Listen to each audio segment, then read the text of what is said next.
अस्सलाम वालेकुम जी, कैसे हैं आप सब। रेड विदक्सा में खुश आमदीद। आज मैं हाजिर खिदमत हूँ अंकबूत बाय नूर राजपूत का 20th एपिसोड का थर्ड पार्ट लेकर। तो चलते हैं एपिसोड की जानिब। एडनबर्ग के प्राइवेट हॉस्पिटल का माहौल एक अजीब बोझल खामोशी में डूबा हुआ था।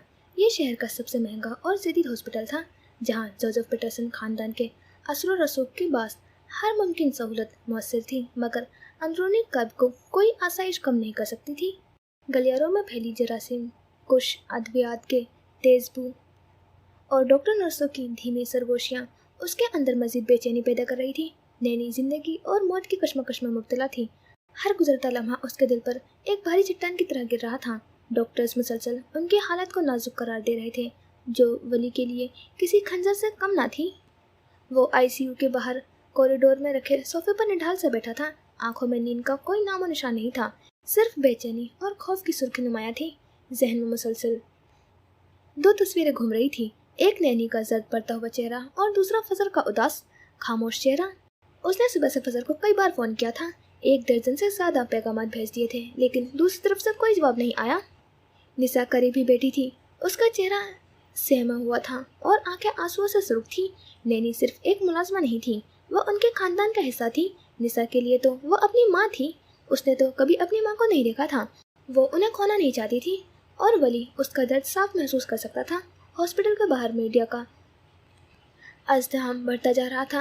हर कोई एडिनबर्ग के मशहूर प्रोडक्शन हाउस के सरबराह के खानदान की खबर जानने को बेताब थे, और ये सब वली के लिए एक इजाफी बोझ था। उसने बेदिली से अपना फ़ोन निकाला, स्क्रीन रोशन हुई और उस पर एक बार फिर फजर का नाम चमक रहा था।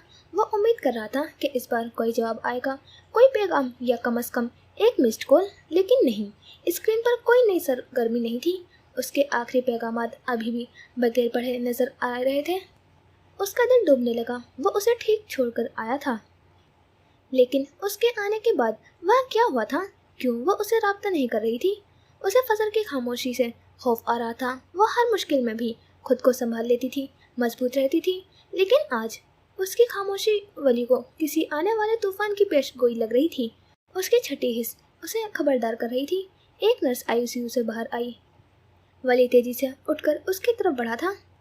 नैनी, कैसी हैं अब? उसकी आवाज़ में इल्तिजा थी। निसा भी बेचैनी से उनकी तरफ देखने लगी। नर्स ने अफसोस से सर हिलाया। अभी भी हालत मुस्तहकम नहीं है। हमें उम्मीद है कि वो जल्द अज जल्द संभल जाएंगी, लेकिन अभी कुछ कहना मुश्किल है। वो ये कहकर आगे बढ़ गई, जैसे उसके पास वली या निसा के लिए मजीद कोई तसल्ली बख्श जवाब ना हो। वो वापस कुर्सी पर ढेर हो गया। उसने हाथ में फ़ोन को मजबूती से पकड़ा। वो सिर्फ नैनी की फिक्र नहीं कर सकता था, उसे फजर की भी फिक्र थी। उसने दोबारा फजर का नंबर मिलाया, लेकिन वही बेहिस खामोशी। वो बीच में फंस चुका था। एक तरफ उसकी माँ जैसी नैनी और दूसरी तरफ फजर। यहाँ रहना महाल हो रहा था। लाहौर की हल्की धूप और मानूस हवा, जो कभी उसे तवानाई बख्शती थी, आज उसे बेजान लग रही थी। लंदन से इतनी बड़ी कामयाबी समेट कर लौटना किसी भी सीईओ के लिए जश्न का बास होता, लेकिन मनार फैशंस का शीशे का ये आलीशान दफ्तर उसे बेरंग और वीरान महसूस हो रहा था। हालांकि मनार फैशंस उसकी खुशखबरी लाने पर खुशी से झूम रहा था। उसने खुद को छिपाने की हर मुमकिन कोशिश की थी। कीमती सुरमई लिबास, गहरी लिपस्टिक सब बेसूद साबित हो रहे थे। उसका मेकअप भी उसके अंदर के खला को नहीं छुपा पा रहा था। आईने में नजर आने वाली फजर एक कामयाब कारोबारी औरत थी, लेकिन अंदर से वो रेजा रेजा हो चुकी थी। उसे अपना आप बिल्कुल खाली लग रहा था, जैसे उससे रिश्ते नहीं, उसकी रूह छीन ली गई हो। रईस के अल्फाज उसके कानों में गूंज रहे थे, हर लफ्ज एक तेजाब की तरह उसके वजूद को झुलसा रहा था। उसकी आंखों के सामने वली का फिक्रमंद चेहरा घूम गया था। उसने सिर्फ उसके ज़ाती नंबर पर ही नहीं, ऑफिस के नंबर पर भी कई बार फ़ोन किया था। हर बार फ़ोन की घंटी बजती और उसके सीने में एक टीस उठती, लेकिन वो उसे उठाने की हिम्मत नहीं कर पाती। उसके दर्जनों पैगाम इंतज़ार में पड़े थे। वो जवाब देना नहीं चाहती थी, वो उससे बात करना चाहती थी, वो उसे अपनी तकलीफ बताना चाहती थी, मगर वो कुछ भी नहीं कर पाई। अपनी कुर्सी पर बैठे फाइलों को बेदिली से पलट रही थी। उसका जहन काम पर मरकूज नहीं हो पा रहा था। हर सफ़े पर उसे रईस का कहकर सुनाई देता था। अम्मा के बेरहम अल्फाज याद आते थे और वली की फिक्रमंद आवाज़ उसके कानों में गूंजती थी। उसकी रूह पर लगा जख्म ताज़ा था और उसमें शदीद दर्द था। शाम की हल्की धूप उसके दफ्तर की खिड़की से अंदर आ रही थी, लेकिन उसकी दुनिया में हर तरफ अंधेरा था। कामयाबी का ये ताज उसे बेमायने लग रहा था, क्योंकि उसकी कीमत उसने अपनी रूह देकर चुकाई थी। वो बेचैनी और बेख्वाबी की थकन से चूर आखिरकार सोफे पर टेक लगाए सो गया।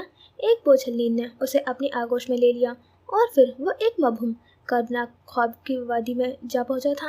ये कोई ख्वाब नहीं बल्कि उसके बचपन का एक भूला हुआ भयानक मंजर था। वो 5 साल का था, खौफजदा और तन्हा। एक कमरे में छत के पंखे से लटकी उसकी माँ की बेजान लाश झूल रही थी। उसका नन्हा जिस्म फर्श पर पड़ा सिसकियां भर रहा था। आंसुओं ने रुखसार भिगो दिए थे।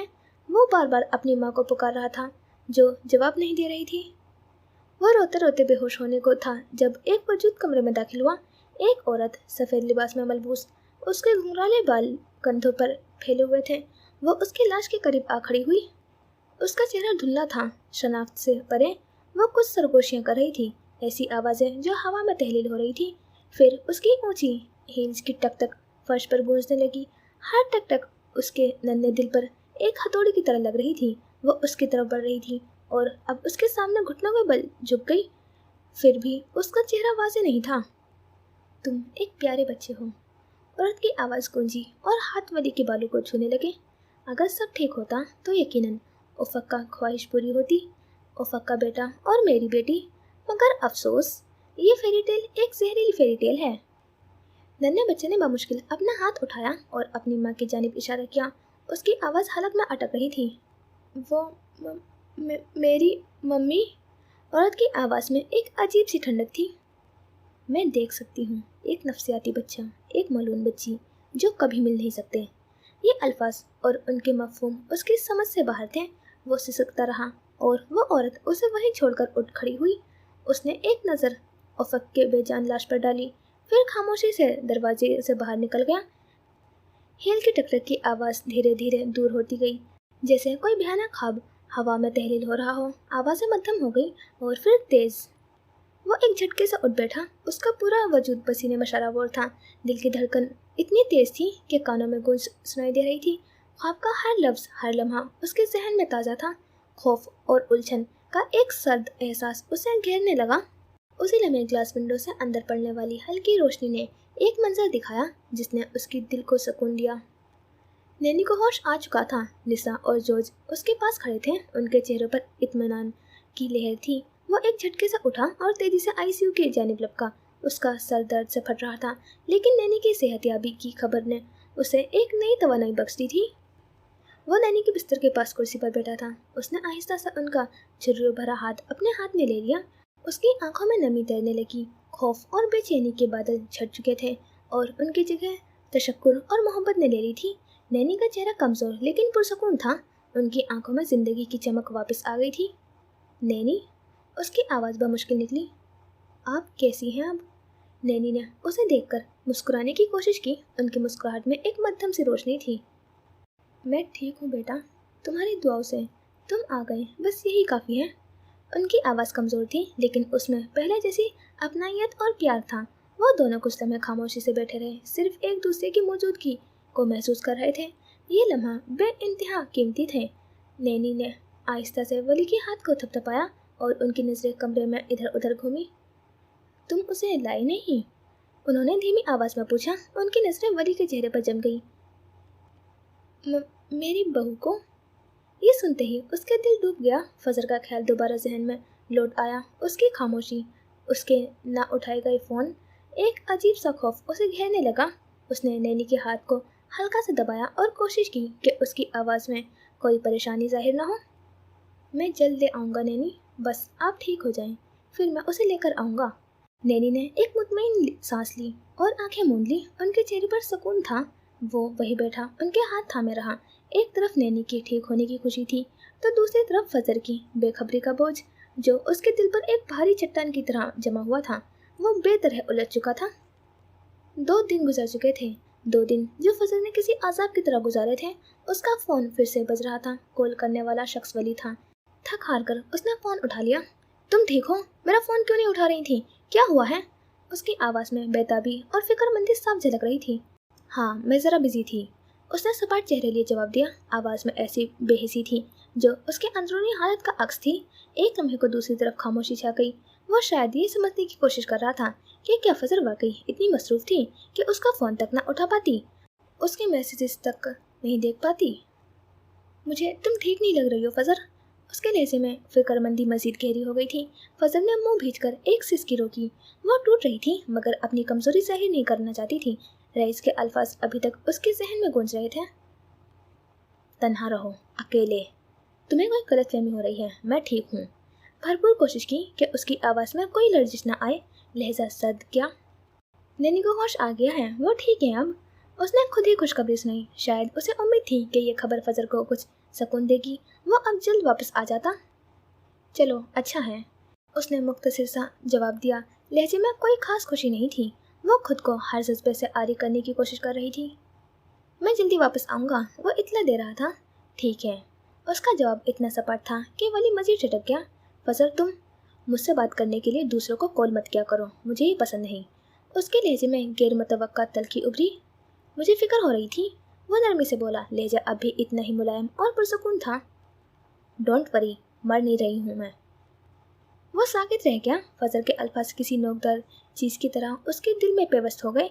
ये वो फजर नहीं थी जिसे वो छोड़कर आया था। वो बोलने के लिए पर तोड़ने लगा। मुझे अब काम करना है। उसने वली की सुने बगैर फ़ोन बंद कर दिया और फिर पटक दिया। हर चीज़ बुरी लग रही थी, हर चीज़ से नफरत हो रही थी। सितंबर के आखिर की एक खनक उदास शाम। एडिनबरा के प्राइवेट हॉस्पिटल का माहौल एक अजीब बोझल खामोशी में डूब रहा था।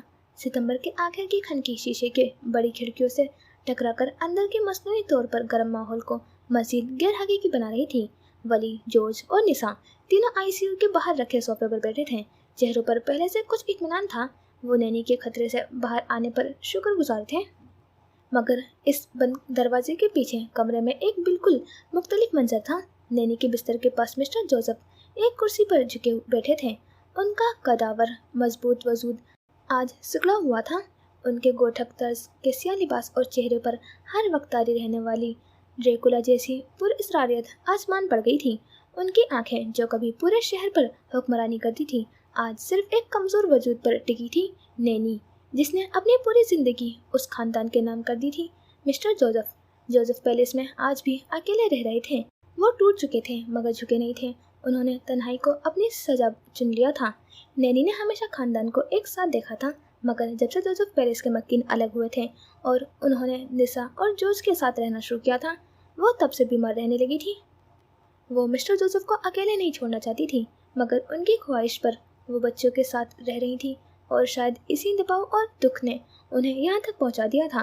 नैनी धीरे से आंखें खोली और मिस्टर जोसेफ के चेहरे को देखा। उनकी आवाज़ एक कमज़ोर सरगोशी जैसी थी। मैं सबको पैलेस में एक साथ देखना चाहती हूँ। मैं अपना आखिरी वक्त वहीं गुजारना चाहती हूँ। उन्होंने नम आंखों से दरख्वास्त की। पहले की तरह। मिस्टर जोसेफ का सर झुका हुआ था, जैसे कई सालों का बोझ एक लम्हे में उनके कंधों पर आन पड़ा हो। उन्होंने कुछ कहे बगैर नैनी की झुर्रियों भरे हाथ पर अपना हाथ रखा। सब ठीक हो जाएगा, अभी आप एक लंबी जिंदगी जिएंगी। कुछ देर मजीद बातें करने के बाद वो बाहर निकल आए। राहदारी में उन्हें देखकर तीनों बहन भाई खड़े हुए थे। मिस्टर जोसेफ निसा के पास आकर रुके। उनकी आवाज़ में वो पुराना रोब नहीं था, बल्कि एक बाप की इल्तिजा थी। क्या तुम जोसेफ पैलेस वापस नहीं आ सकते नैनी के लिए? वो अपने बाप से सख्त नाराज़ थी। उनकी सर्द मेहरी और असूलों ने ही उस खानदान को तोड़ा था, मगर उसने अब खुद को समेट लिया था। उसने एक नज़र अपने बाप के चेहरे पर डाली और फिर आईसीयू के दरवाजे की तरफ देखा जहाँ नैनी थी। उसकी आंखों में आंसू तैरने लगे थे, मगर होठों पर एक मध्यम सी मुस्कुराहट उभरी। जोसेफ पैलेस उनकी पहचान था। वो कब तक उससे अलग रह सकते थे? नैनी की ख्वाहिश उन सब की ख्वाहिश थी। वो अपनी वजह से दूसरों को तकलीफ नहीं दे सकती थी। मकाम जोसेफ पैलेस, मोरफील्ड। वक्त कुछ दिन बाद, एक बरसती शाम। बाहर खिसा की बारिश पूरी शिद्दत से बरस रही थी और ठंडी हवा खिड़कियों के शीशों से टकरा रही थी। मगर मोरफील्ड में वाक़ई जोसेफ पैलेस के वसी लॉन्च में एक अजीब सी गर्मजोशी और सुकून फैला हुआ था। आतिशदान में लकड़ियां चटक रही थीं और उनके शोलों की रोशनी दीवारों पर लगी पेंटिंग्स पर रक्स कर रही थी। फिजा में खाने और ताज़ा बेक किए गए केक की मिली जुली खुशबू फैली हुई थी, जो उस घर को दोबारा आबाद होने का ऐलान थी। नैनी अगरचे अभी कमज़ोर थी, एक आरामदेह बड़ी सी कुर्सी पर शॉल ओढ़े बैठी थी और उनके चेहरे पर एक गहरा इत्मीनान था। उनके आसपास तीनों बहन भाई मौजूद थे। निसा उनके लिए सूप का प्याला ला रही थी, जबकि जॉर्ज उसे जिद कर रहा था। निसा, अगर तुमने सूप में नमक तेज किया तो नैनी तुम्हें माफ़ नहीं करेंगी। और अगर तुमने मुझे तंग करना बंद न किया तो ये गर्म सूप मैं तुम पर गिरा दूंगी। उसने मछली गुस्से से जवाब दिया, मगर उसकी आंखों में खुशी की चमक दिखाई दी। ये मंजर मुकम्मल था, एक ऐसा मंजर जिसे देखने की ख्वाहिश मिस्टर जोसेफ ने कई बार की थी। वो बालाई मंजिल पर राहदारी में खड़े थे, लकड़ी की जंगले पर हाथ रखे नीचे लाउंज में फैली उस जिंदगी को देख रहे थे। उनके चेहरों पर कोई तासुर नहीं था, मगर उनकी आंखों में एक गहरी हसरत और एक लम्हाती सुकून साफ झलक रहा था। वली और जॉर्ज के दरमियान अभी भी एक अनजान सी दीवार हाइल थी। वो एक दूसरे से नजरें चुराने की कोशिश कर रहे थे, मगर नैनी के सामने वो दोनों बिल्कुल नॉर्मल लग रहे थे। जॉर्ज ने लिसा के हाथ से सूप का चमचा लेकर नैनी की तरफ बढ़ाया और वली उनके पांव दबाने लगा। कहकों और बातों की आवाज़ें उस वसी लाउंज में गूंज रही थी। मिस्टर जोसेफ ने एक गहरी सांस ली। सब कुछ था, मगर फिर भी एक कमी थी। काश काश नैन्सी भी जिंदा होती और आज यह मंजर मुकम्मल हो जाता। बारिश की बूंदें शीशे पर एक मध्यम मौसीकी बिखेर गई और अंदर आतिशदान की आग की गर्मी में जोसेफ पैलेस एक बार फिर एक घर लग रहा था। यह रात का मंजर था। खिजा की खनक हवा पैलेस के वसीओ और इस लॉन में खामोशी से तैर रही थी। अंदर आतिशदान की गर्मी और कहकों की बरक्स, बाहर का माहौल गहरा, साकित और उदास था। कनालों तक फैले अहाते में सामने की जानिब संगी बेंच रखा था, जिस पर स्ट्रीट पोल की जर्द रोशनी एक तन्हा दायरा बना रही थी।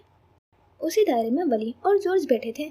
उनके दरमियान मीलों का फासला था, एक अनजानी सर्द दीवार जो वक्त के साथ मजीद ठोस हो गई थी और जिसे तोड़ने की हिम्मत दोनों में से किसी में नहीं थी।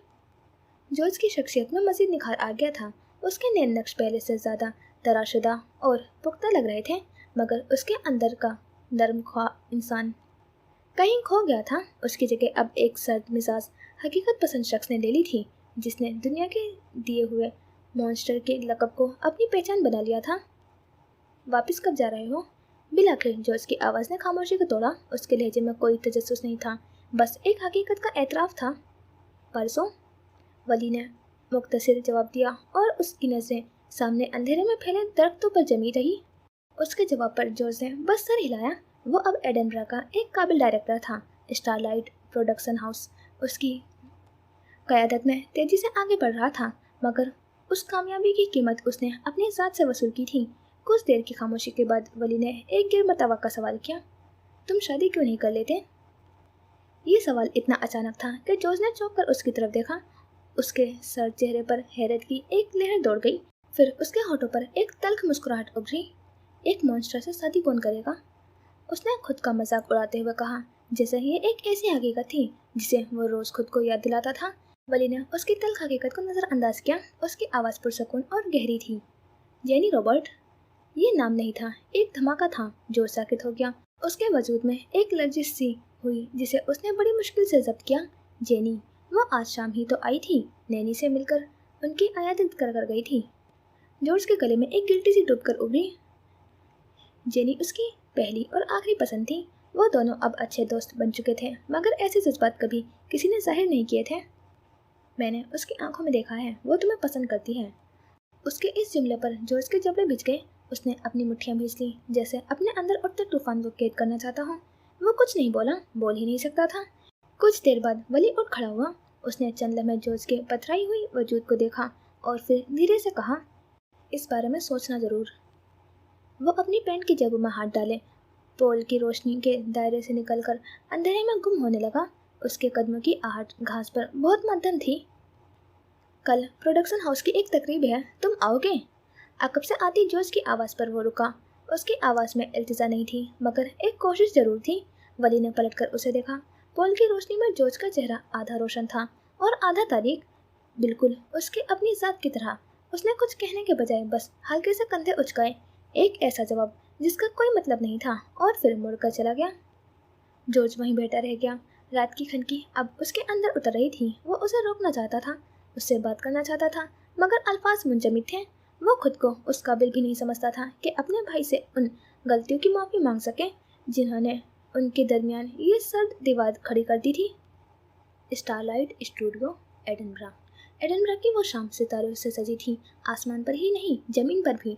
स्टारलाइट स्टूडियो की कई मंजिला ऊंची इमारत के बाहर कहकशा उतरी हुई थी। महंगी गाड़ियों की लंबी कतारें, शोबीज के चमकते दमकते चेहरे और उन सब पर हावी कैमरों की फ्लैश लाइट्स के बौछार जो रात के अंधेरे को दिन के उजाले में बदल रही थी। और फिर उस शोर में एक सन्नाटा छा गया। मिस्टर जोसेफ पीटरसन आए थे, सियाह ड्रेस सूट में मलबूस। उनकी रेगुलर जैसी पुरअसरार और तीखे नए नक्श वाली शख्सियत कैमरों की जद में थी। वो स्टूडियो की इमारत की तरफ जाने वाली सीढ़ियों पर रुके। उनकी आंखों में वही पुरानी हुक्मरानी थी जो पूरे शहर को अपनी गिरफ्त में ले लेती थी। फ्लैश लाइट्स उनके गिर्द एक हाला बना रही थी, मगर वो खुद किसी रोशनी के मोहताज नहीं थे। चंद पल बाद जॉर्ज आ गया, ग्रे पैंट पर सफ़ेद ड्रेस शर्ट जिसके ऊपरी 2 बटन खुले थे और गले में एक बारीक सी चैन चमक रही थी। उसके हल्के घुंघराले बाल उंगलियों से संवारे हुए थे जो उसकी लापरवाह मगर दिलकश तबीयत का पता दे रहे थे। वो बेहतरीन लग रहा था। मॉडल्स और अदाकारों की निगाहें उस पर थीं, मगर उसकी नज़रें सिर्फ अपने बाप पर मरकूज थी। वो आकर उनके साथ खड़ा हो गया और 2 नस्लों की ताकत एक फ्रेम में कैद हो गई। वो दोनों अपना वक्त लेकर आगे बढ़े ही थे कि गेट से एक और गाड़ी अंदर दाखिल हुई। ये एक सियाह चमचमाती पोर्शे थी जिसके चमक ने कैमरों की रोशनी को भी मात दे दी थी। सबकी तवज्जो उस नई आमद पर मरकूज थी। जॉर्ज और मिस्टर जोसेफ भी वहीं रुक गए थे। गाड़ी का दरवाज़ा खुला और उसमें से एक शख्स बाहर निकला। क्रीम रंग की खुली पैंट पर भूरी ऊनी शर्ट पहने उसने धीरे धीरे सीढ़ियों की जानिब कदम बढ़ाए। उसके चेहरे पर मास्क था और गहरे कत्थई बाल निहायत नफासत से बने थे, मगर सबसे मुनफरिद चीज़ वो रुमाल था जो उसकी बेल्ट से बंधा एक जानिब झूल रहा था। हल्के भूरे और सफ़ेद रंग का वो छोटा सा रेशमी रुमाल। वो रुमाल जो उसने रानिया प्रोजेक्ट से पहली रात फजर के पास से उठाया था, जिससे वो अपने बाल बांधती थी। आज वो रुमाल उसकी मिल्कियत का ऐलान कर रहा था। लोगों की सांसें रुकी हुई थी। वो उस पुरअसरार शख्स का चेहरा देखने के लिए बेताब थे। वो कदम धरता हुआ ऊपर तक आया और फिर उसने मास्क उतार दिया। एक लम्हे को जैसे वक्त थम गया। जितनी फ्लैश लाइट्स चमकी, इससे कहीं ज्यादा आंखें हैरत से फैल गईं। उसके चेहरे को कौन भूल सकता था? जोसेफ पीटरसन का बेटा विलियम जोसेफ, वो जो अपने इलाज के सिलसिले में सालों से गायब था, आज अपनी पूरी सहर अंगेज शख्सियत के साथ उनके सामने खड़ा था। उसके चेहरे पर हल्का सा निशान था जो उसकी खूबसूरती को कम करने के बजाय मजीद गहरा और पुरअसरार बना रहा था। महंगा सूट, महंगी घड़ी, महंगे जूते, वो उन सब चीज़ों से कहीं ज़्यादा कीमती लग रहा था। वो पोज दे रहा था और लोग पागलों की तरह उसकी तस्वीरें खींच रहे थे। एडिनबर्ग के मीडिया को इस साल की सबसे बड़ी कहानी मिल चुकी थी। आज पहली बार उसने अपने बाप की ख्वाहिश को उस अंदाज में पूरा किया था जिसका ख्वाब वो हमेशा देखते थे। जॉर्ज और मिस्टर जोसेफ साकित खड़े थे। उनके चेहरों पर यकीन और बेयकीनी की मिलीजुली कैफियत थी। वली ने अपना रुख उनकी तरफ फेरा। उनकी आंखों में एक गहरी चमक थी और फिर उसने आंखों के इशारे से उन्हें अपने पास बुलाया। कुछ देर बाद वो तीनों एक साथ खड़े थे। बीच में मिस्टर जोसेफ और उनके दाएं बाएं उनके 2 बेटे, उनकी सल्तनत के 2 सतून। मिस्टर जोसेफ का सीना फख्र से फूल गया। उनके कंधे तन गए जैसे सालों का बोझ उतर गया हो। उनकी आंखों में आंसू नहीं थे, मगर ऐसी खुशी थी जो जिंदगी में सिर्फ एक बार मिलती है। वो जिंदगी में पहली बार इतना खुश हुए थे। कभी कभी अपनों को खुशी दे देनी चाहिए जिसे देने से हमारा कुछ नहीं जाता। वली ने अपने बाप को वो खुशी दी थी। वो रात एडिनबर्ग की तारीख की एक हसीन रात बन गई थी। हर तरफ बस 3 ही चर्चे थे, विलियम जोसेफ, उसका रुमाल और उसका वो निशान। शोबिस के हर चैनल और सोशल मीडिया अकाउंट पर उसकी तस्वीरें गर्दिश कर रही थी। लोग उसके चेहरे को मध्यम निशान पर क्यास आरियां कर रहे थे और उसकी बेल्ट के साथ बंधा वो रुमाल चीख चीख कर एक अनकही कहानी सुना रहा था कि शहजादा वापस आ चुका था, मगर वो बुग्ध था। एडिनबर्ग को ऐसा दिलकश, पुरअसरार और रोमानवी कॉम्बिनेशन पहले कभी नहीं मिला था। मीलों दूर लाहौर के एक पोश इलाके के घर में फजर स्क्रीन पर उसे देख रही थी। उसकी हैजल आंखें में नमी थी। उसकी नजरें बार बार उस रुमाल को देखते हुए भीग जाती थी। वो उसे वहां जाकर भी अपने साथ रखे हुए था जिसे वो यहाँ बैठकर भी भूल जाना चाहती थी। वो अपनी आरामदेह कुर्सी पर बैठी थी। उसकी निगाहें सामने लगी बड़ी स्क्रीन पर जमी थी जहाँ एडिनबर्ग के पीटरसन खानदान की तस्वीरें एक के बाद दीगरी चमक रही थी। खास तौर पर विलियम जोसेफ, उसकी पुरअसरार शख्सियत और बेल्ट से झूलता हुआ मखसूस रुमाल। उसकी कत्थई आंखों में एक गहरी सोच थी। उसके पहलू में रखे टैबलेट पर दोनों जवान लड़कों की तस्वीरें दिखाई दे रही थी। उनके हाथ टूटे हुई हालत में थे। ये तस्वीर लंदन से मौसूल हुई थी। साथ में एक पैगाम भी था जो उसके दिमाग में गूंज रहा था।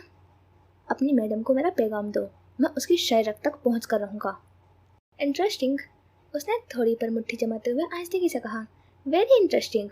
आवाज़ में एक मशहूर कुन गहराई थी। उसकी नज़रें स्क्रीन पर नजर आते वली पर मरकूज थी और उसके होठों पर एक मायने खेज मुस्कुराहट फैल गई। एडनबरा का विलियम जोसेफ और लाहौर का वली औरंगजेब, धीमी सी सरगोशी। फिर उसकी निगाहें टेबलेट पर मौजूद गहरी कत्थई आंखों वाले लड़के पर जम गई जिसने ये खतरनाक पैगाम भेजा था। नफसियाती बच्चा इस काबिल हो गया कि मेरी शायरक तक पहुंच सके। फिर उसकी आंखों में एक अजीब सी चमक नमूदार हुई जो आने वाले किसी बड़े तूफान का पेशखेमा थी। लगता है खेल दिलचस्प होने वाला है। मेज पर रखे शतरंज के बोर्ड पर नजर डाली। उसकी निगाहें बिसात पर रखे एक प्यादे पर जमी थी, गोया ये प्यादा ही अब उसके नए खेल का महवर बनने वाला हो। तुम मेरे प्लान का हिस्सा कभी नहीं थे, वो उस प्यादे को देख रही थी। तुम इस खेल में कहाँ से आ गए? उसके इतने बड़े जाल में जहाँ पर शिकार उसकी मर्जी के मुताबिक फंसता था, वो अनजाने में उसके जाल के अंदर पहुँच चुका था। कुछ लोग हमारे प्लान का हिस्सा नहीं होते। विलियम जोसेफ उर्फ वली औरंगजेब किसी के भी प्लान का हिस्सा नहीं था, मगर वो उस कहानी में अहम हिस्सा बन चुका था। वो अल्लाह का कुन था जो फयाकुन होकर आया था, और अल्लाह की मर्जी के बगैर तो पत्ता भी नहीं हिलता। शीशे की दीवारों के पास सुरमई बादल आसमान पर कब्जा जमा रहे थे, जैसे किसी आने वाले तूफान का ऐलान कर रहे हों। ऑफिस के अंदर एक मस्तूनी सरसकून तारी था जो उसकी शख्सियत का आकाश था। लिफ्ट की मध्यम सी टन की आवाज़ गूंजी और लिफ्ट का दरवाज़ा बे आवाज़ खुला। अरूजा अंदर दाखिल हुई। उसके कदमों की हमेशा की तरह एक एतमाद था। उसके चेहरे पर पेशवराना संजीदगी का मास्क चढ़ा हुआ था। ये नई डील की फाइल्स हैं। टीम ने तमाम कानूनी नुकात का जायजा ले लिया है। उसने चंद फाइलें रईस की वसी और इस मेज़ पर रखी। रईस ने कोई जवाब नहीं दिया। वो अपनी सियाह चमड़े की कुर्सी पर बरासमान शहर के बदलते मंजर को घूर रहा था। उसका चेहरा सपाट था, किसी भी जज्बे से आरी, मगर उसकी आंखों में एक ऐसी वीरानी थी जिसे अरूजा जैसी ज़हीन लड़की भी पढ़ने से कासिर थी। उसने अरूजा की लाई हुई फाइलों की तरफ देखा तक नहीं था। अरूजा ने चंद और ज़रूरी बातें की जिनका जवाब रईस ने महज सर के इशारे से या एक आध लफ्ज़ में दिया था। उस सर्द मेहरी से अरूजा को उलझन हुई, मगर वो खामोश रही। अपना काम खत्म करके वो उठ खड़ी हुई। वो दरवाजे की तरफ पलटी और फिर जैसे कुछ याद आने पर रुकी। वली से बात हुई आपकी? वो कब तक आ रहा है? उसने अपने लहजे को हर मुमकिन हद तक आम और बेतासुर रखने की कोशिश की, मगर उसकी आवाज़ में छुपी बेचैनी रईस के कानों से टकरा गई। रईस ने धीरे से अपनी गर्दन मोड़ी और पहली बार नजरें उठाकर उसे बराह रास्त देखा। उसकी आंखों में एक अजीब सी चमक थी, ठंडी और काटदार। उस पर इतना भरोसा मत करो। उसके लहजे में कोई गुस्सा नहीं था, कोई सवाल नहीं था, बस एक सर्द हकीकत का बयान था। ऐसा कुछ था उस आवाज़ में कि अरूजा अपनी जगह पर ठिठक गई। क्या मतलब? वो वाकई उलझी हुई थी। रईस अपनी कुर्सी से उठा। उसके कद का साया कमरे में फैला। वो आहिस्ता आहिस्ता चलता हुआ उसके करीब आया। तुम्हें वो अच्छा लगता है ना, रोज़? रईस ने उसे एक नया नाम दिया, रोज़। अरूजा के जहन में बिजली की किसी तेजी से सालगिरह का दिन घूम गया जब रईस ने पहली बार उसके हाथ में सिया गुलाब देखा था। एक हकीकी सिया गुलाब, नायाब और पुरइसरार, बिल्कुल उसकी अपनी तरह। उस एक लफ्ज़ ने अरूजा का दिफाई हिसार तोड़ दिया। उसका रंग फक हो गया। नहीं, ऐसी कोई बात। उसकी बाकी बातें उसके हलक में ही दम तोड़ गई। रईस उसके पास से गुजरकर एक मेज़ के दराज की तरफ बढ़ा। उसने दराज खोली और उसमें से चंद तस्वीरें निकाली, वही तस्वीरें जो उस रात उसके वजूद को रेजा रेजा कर गई थी। उसने पलटकर वो तस्वीरें बेपरवाही से अरूजा की तरफ उछाल दी। तस्वीरें हवा में तैरती हुई फर्श पर बिखर गई। अरूजा ने भवें सुकेड़ उन्हें देखा और फिर बेइख्तियार ही एक घुटना जमीन पर टेक कर उन्हें उठाने लगी। उसने पहली तस्वीर उठाई, फिर दूसरी, तीसरी। हर तस्वीर के साथ उसके चेहरे का रंग बदल रहा था। सपाट चेहरे से हैरत, फिर बेयकीनी और आखिर में एक गहरी अजियत उभरी। ये सच था, उसे वली अच्छा लगने लगा था। ये देखते ही एक मंजर उसके जहन पर किसी फिल्म की तरह चलने लगा। ये लंदन जाने से पहले की रात थी। वो दोनों अपने मिशन की मीटिंग के लिए मिले थे। मैं लंदन से हो आऊँ, फिर इस मामले को जड़ तक पहुँचा कर रहेंगे। उसका लहजा संजीदा और पुरअज़्म था। अरूजा उसके जहानत और वफादारी से मुतासिर हो चुकी थी। वो चंद कदम बढ़ाकर उसके करीब आई। शुरू में मुझे तुम बहुत बुरे लगते थे स्कार, लेकिन तुम्हारी वफादारी ने हम सबको जीत लिया। उसने बेसाख्ता ही हाथ बढ़ाकर उसके शर्ट के कॉलर को छुआ, जैसे उस पर लगी कोई ख्याली धूल झाड़ रही हो। वली का माथा ठनका। उसके चेहरे पर नागवारी की एक हल्की सी लहर उभरी। तुमने कम उम्र में काफ़ी कुछ झेला है, तभी तुम इस उम्र में इस कदर मैच्योर हो। अरूजा ने उसके तासुरात को नज़रअंदाज करते हुए दोबारा हाथ बढ़ाया ताकि उसके माथे पर आई कत्थई बालों की लट को छू सके। वो एक झटके से पीछे हट गया उसका रद्द अमल इतना तेज और वाज़ेह था कि अरुजा ठिठक गई। क्या हुआ, तुम्हें बुरा लगा? आप मेरे लिए काबिल एहतराम हैं, आइंदा ऐसी हरकत मत कीजिएगा। उसके लहजे में रूखापन और एक गहरी तंबी थी। अरुजा का चेहरा फक हो गया। वो शदीद शर्मिंदा हुई। आई एम सॉरी, मैं बस, मेरे बारे में ऐसा कुछ मत सोचें रोबोट, मैं शादीशुदा हूँ। ये अल्फाज किसी हथौड़े की तरह उस पर बरसे। उसे लगा जैसे छत उसके सर पर आ गिरी हो।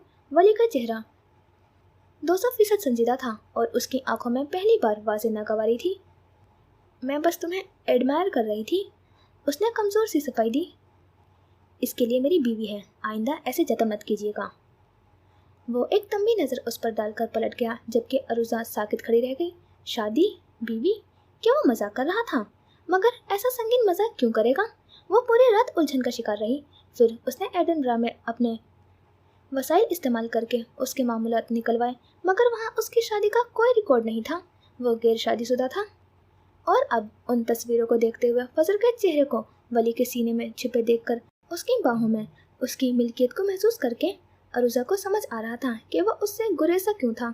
उसकी बीवी मौजूद थी, बस उसका नाम और चेहरा दुनिया से पोशीदा था। उसने धोखा क्यों दिया रोज़? रईस की भारी आवाज़ उसे ख्यालों की दुनिया से खींच लाई। वो अब शीशे की दीवार के सामने खड़ा बाहर के मंजर को देख रहा था। हल्की हल्की बारिश अब तेज हो चुकी थी और शहर को अपनी गीली चादर में लपेटने लगी। अरुजा खामोश थी, बिल्कुल खामोश। उसके अल्फाज जैसे बर्फ की तरह जम गए थे। उसके हाथ में पकड़ी तस्वीरों के कोने उसकी उंगलियों में धंसने लगे। शहर सरगोशिया कर रहा है, क्या तुम सुन सकती हो? रईस ने शीशे पर हाथ रखते हुए कहा। उसकी आवाज़ में एक अजीब सी गहराई थी। अरुजा ने नजरें उठाकर उसकी पुश्त को देखा। कोई जवाब नहीं आया। ये मेरा शहर है, मैं इसकी हर धड़कन को पहचानता हूँ और ये मेरी, मैं इसकी सरगोशियाँ सुन सकता हूँ। और ये कह रहा है कि कुछ बहुत बुरा होने वाला है, बहुत बुरा रोज़। उसका हर एक लफ्ज़ पेशगोई की तरह कमरे में गूंज रहा था। बाहर बारिश तेज हो रही थी और अंदर अरुजा को अपना दिल डूबता हुआ महसूस हुआ। उसके हाथ से तस्वीरें एक बार फिर छूटकर नीचे गिर गई। जिंदगी में पहली बार कोई अच्छा लगा था, मगर अफसोस। शाम के साए गहरे हो रहे थे। हॉस्पिटल की राहदारियों में एक अजीब सी खामोशी और उदासी फैली हुई थी। वो उस माहौल में भी एक अलग ही शान से चल रही थी। उसने खाकिस्तानी रंग का एक खूबसूरत लिबास पहना हुआ था, जिसके फूले हुए बाजू और कमर पर कसी हुई सियाह बेल्ट उसकी शख्सियत को मजीद शार्प बना रही थी। उसके बाल एहतियात से फोल्ड किए गए थे और चश्मा बालों में किसी ताज की तरह सजा था। सियाह बूट और सियाह बैग थामे वो मनार फैशंस की चंद मैनेजर्स और सफदर के हमरा अपने जीएम की अयादत को आई थी, जो अचानक बीमार का शिकार हो गए थे। मुलाकात के बाद एक फ़ोन कॉल सुनते हुए फजर लॉबी में आ गई। लोगों की आमद-रफ्त जारी थी। नर्सों और डॉक्टरों की भाग दौड़ में जिंदगी की हलचल थी। वो फ़ोन पर बात कर रही थी जब एक नर्स व्हीलचेयर पर एक मरीज को लेकर उसकी तरफ बढ़ी। शायद वो उसे वॉक करवाने लेकर जा रही थी। अचानक व्हीलचेयर पर बैठे शख्स की नज़र फजर पर पड़ी। उसके सब्ज आंखों में पहली शदीद हैरत और फिर एक गहरा नाकाबिले बयान खौफ उभरा। उसके बेजान वजूद में एक अजीब सी बेचैनी की लहर दौड़ गई। वो बोल नहीं सकता था, चल नहीं सकता था, मगर उसने कांपता हुआ हाथ फजर की जानिब उठाया। नर्स ठिठक कर रुकी और उसके इशारे की सिमत देखा। फजर ने कॉल बंद की और सीधी हुई। उसकी नज़रें सामने व्हीलचेयर पर मौजूद उस शख्स पर पड़ी जिसकी आंखें खौफ से फटी जा रही थी। वह कुछ कहने की कोशिश कर रहा था, मगर उसके मुंह से सिर्फ बेरब्त आवाज़ें निकल रही थी। फजर ने उसे देखकर एक लम्हे के लिए उलझन का इजहार किया, फिर सर झटक कर बेनियाजी से उसके पास से गुजर गई। व्हीलचेयर पर मौजूद शख्स अब भी कुछ बोलने की कोशिश कर रहा था, मगर नर्स उसे खींचकर बाहर ले गई। कुछ देर मस्जिद हॉस्पिटल में रुकने के बाद वो सब वापस जाने लगे। इत्तेफाक से नर्स उसी शख्स को वापस ला रही थी। इस बार फजल ने उसे नहीं देखा। वो लोग हॉस्पिटल से बाहर निकले और अपनी अपनी गाड़ियों में बैठकर रवाना हो गए। जैसे ही उसकी गाड़ी हॉस्पिटल के गेट से बाहर निकली, सिर्फ 2 मिनट बाद वैसी गाड़ी वापस अंदर दाखिल हुई। दरवाज़ा खुला और वो बाहर निकली। अब उसके कदमों में एक नाकाबिल यकीन मजबूती और चाल में एक बदलाव था। ये पुरएतमाद और होशरुबा चाल थी जो किसी आम लड़की की नहीं हो सकती थी। चश्मा अब उसके बालों से उतरकर उसके आंखों पर जम चुका था। वो एक राहदारी की तरफ बढ़ी और एक कमरे के करीब जाकर रुक गई। उसके गले में सुनहरी मकड़ी का लॉकेट पुरअसरार अंदाज में चमक रहा था। फिर उसने दरवाज़ा खोला और अंदर दाखिल हुई। अंदर दाखिल होते ही उसने दरवाज़ा बंद किया। बैग और चश्मा उतारकर मेज पर फेंका। खिड़की के करीब व्हीलचेयर पर बैठे फुरकान गर्देजी ने गर्दन उठाई और जब उसे अपने सामने खड़ा देखा तो उसकी सब्ज आंखें खौफ से फैल गई। वो एक अदा से उसकी जानी बढ़ने लगी। ये चाल फजर मराज की तो बिल्कुल नहीं थी। ये एक ऐसी मॉडल की चाल थी जिसमें बला का एतमाद और बेरहमी छिपी थी। वही लिबास, वैसे बाल, वही शक्ल, सिवाय उस चाल के। वो उसके करीब आई और झुकी। फुरकान गर्देजी ने बेबसी से हाथ पांव मारने की कोशिश की। हेलो डार्लिंग, उसने अपना हाथ उसके कंधे पर रखते हुए एक जहरीली सरगोशी की। फुरकान गर्देजी तड़प उठा। बिलाखिर आज तुमने अपनी बेटी को देख ही लिया। वो सीधी हुई, फिर घुटनों पर हाथ रखते हुए उसके चेहरे के सामने झुकी। वो मेरी फोटोकॉपी है ना? उसकी आंखें, उसका अंदाज जितना खूबसूरत था इतना ही खौफनाक। फुरकान गर्देजी की सब्ज आंखें दहशत से फट पड़ी। अफसोस कि वो कभी तुमसे मिल नहीं पाएगी, न तुम उससे, उसने चेहरा एक तरफ गिराते हुए कहा। ओहो, इतना मचलो मत, आज मैं तुम्हें हर तकलीफ से आज़ाद कर दूंगी। फिर वो सीधी हुई और मेज पर रखे बैग की जानिब बढ़ी। उसमें से एक छोटा सा मिनी कैम निकाला और रिकॉर्डिंग पर लगाकर मेज पर रख दिया। फिर बैग से एक चमकता हुआ तेजधार चाकू बरामद किया। उसे देखते ही फुरकान गर्देजी की आंखें मजीद फट गई। उसके हलक से घुटी घुटी खौफनाक आवाज़ें निकलने लगी। वो अपना वजूद हिलाने की कोशिश कर रहा था, जो कि नामुमकिन था। उसने चाकू को नोक पर उंगली रखकर दबाई और फिर पीछे खींच ली। उसकी उंगली पर एक सुर्ख लकीर उभर आई। फिर वो फुरकान की जानिब बढ़ी। कैमरा ये सारा मंजर रिकॉर्ड कर रहा था। तुमने मुझे बहुत तकलीफ दी फुरकान, पर अफसोस तुम मेरे किसी काम के नहीं हो। तुम्हें मर जाना चाहिए और ये दुख लेकर मरना चाहिए कि तुम कभी अपनी बेटी से नहीं मिल पाए। वो जानती ही नहीं कि उसका बाप कौन है। वैसे तुम्हें पता है मैंने उसे क्या बनाया है? मलून। उसका नकली कहका गूंज उठा और फिर अगले ही पल उसने वो तेज धार चाकू फुरकान गर्देजी की गर्दन पर पूरी महारत से फेर दिया। ना कोई तमाशा, ना वावेला। उसकी आंखें खौफ से फटी की फटी रह गई। गर्दन पर एक गहरी लकीर उभरी और फिर खून का फव्वारा बहता चला गया। कैमरा सब कुछ रिकॉर्ड कर चुका था। मनार मराज?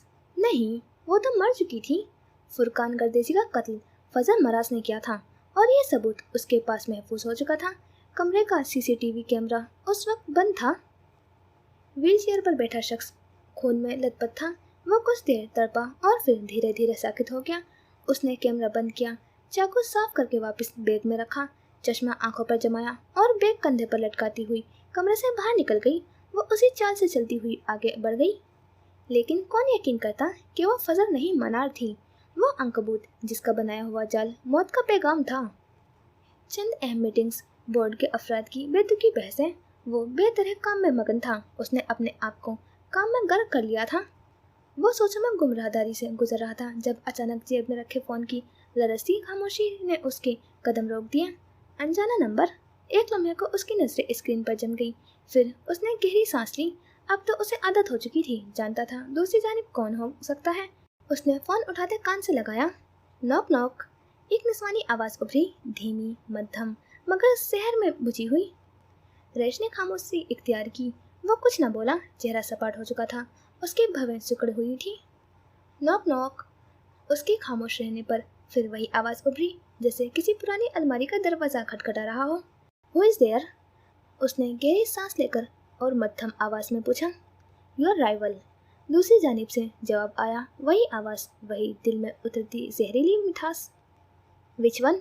उसने खुद से बेनियाज होकर सवाल किया। उसकी जिंदगी में दुश्मनों की कमी ना थी। No one. खामोशी की एक खलिज के बाद आवाज उभरी, क्योंकि मैंने उसे मार दिया। एक कहका गुंजा, निस्वानी, जहरीला और अजियत भरा। रईस की रगों में लम्हा भर को खून जैसे जम गया। खबर तुम्हें न्यूज़ चैनल पर मिल जाएगी, वो किस कदर सुकून से कह रही थी। वो फौरन पलटा, तेज कदमों से एक स्क्रीन रूम की जाने बढ़ा जहां न्यूज़ चैनल खामोशी से चल रहा था। रिमोट के एक बटन से आवाज़ तेज की और स्क्रीन पर वो खबर उभरी जिसने उसे लम्हों में बेहिस कर दिया। मारूफ बिजनेसमैन बुरहान गर्देजी के भाई फुरकान गर्देजी, जो गुज़िश्ता कई सालों से हॉस्पिटल में ज़ेरे इलाज थे, आज शाम पर इसरार तौर पर कत्ल कर दिए गए।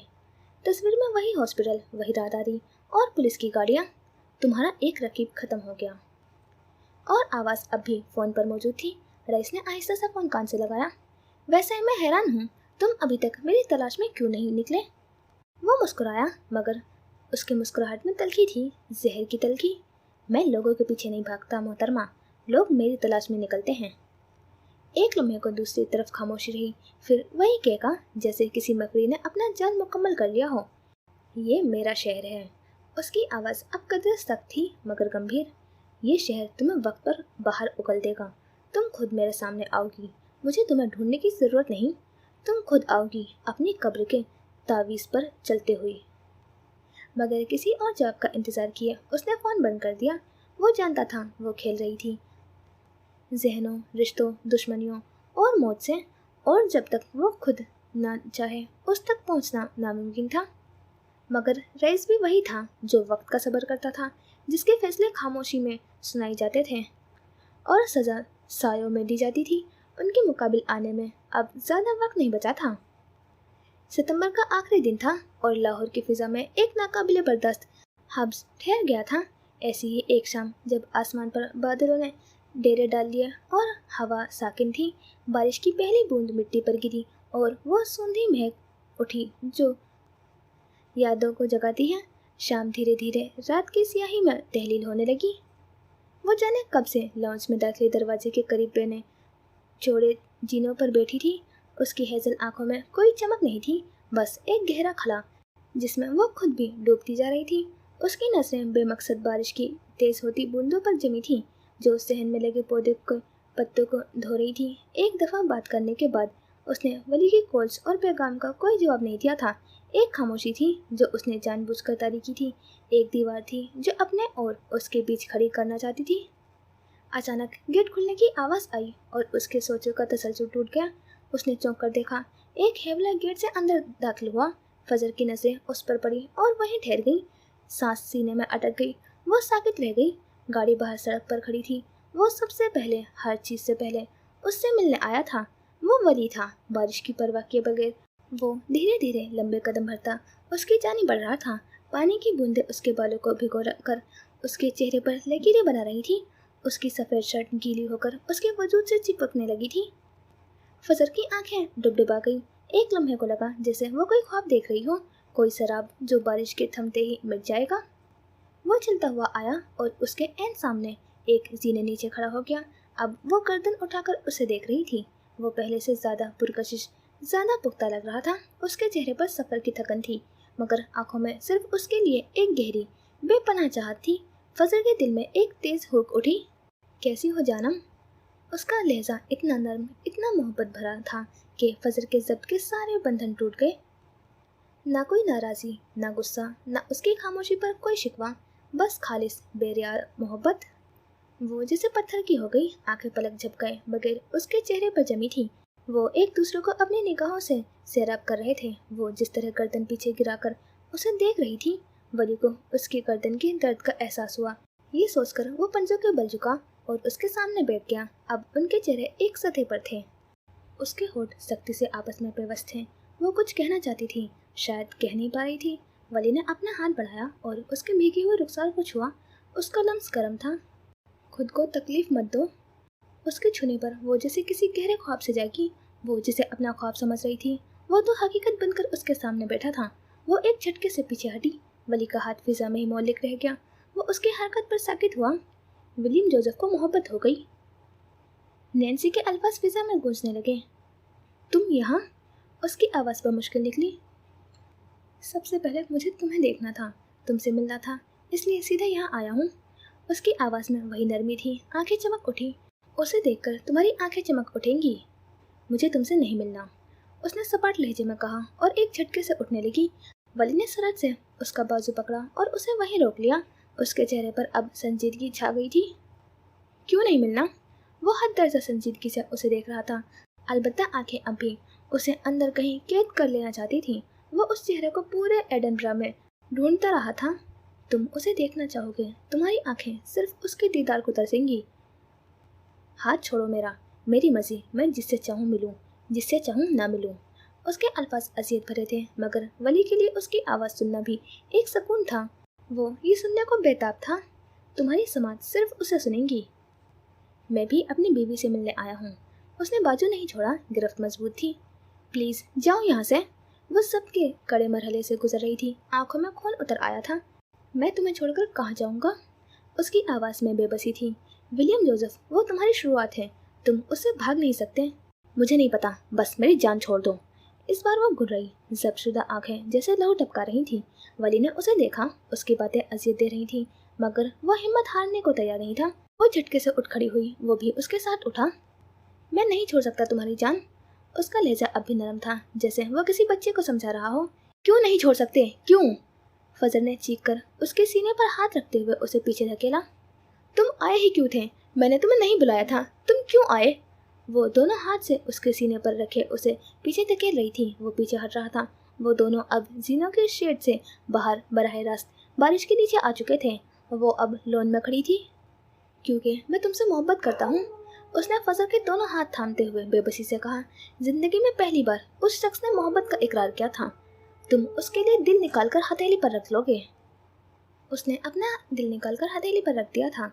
अब वो जालिम लड़की उसका दिल रखती या खा जाती, किसे मालूम था।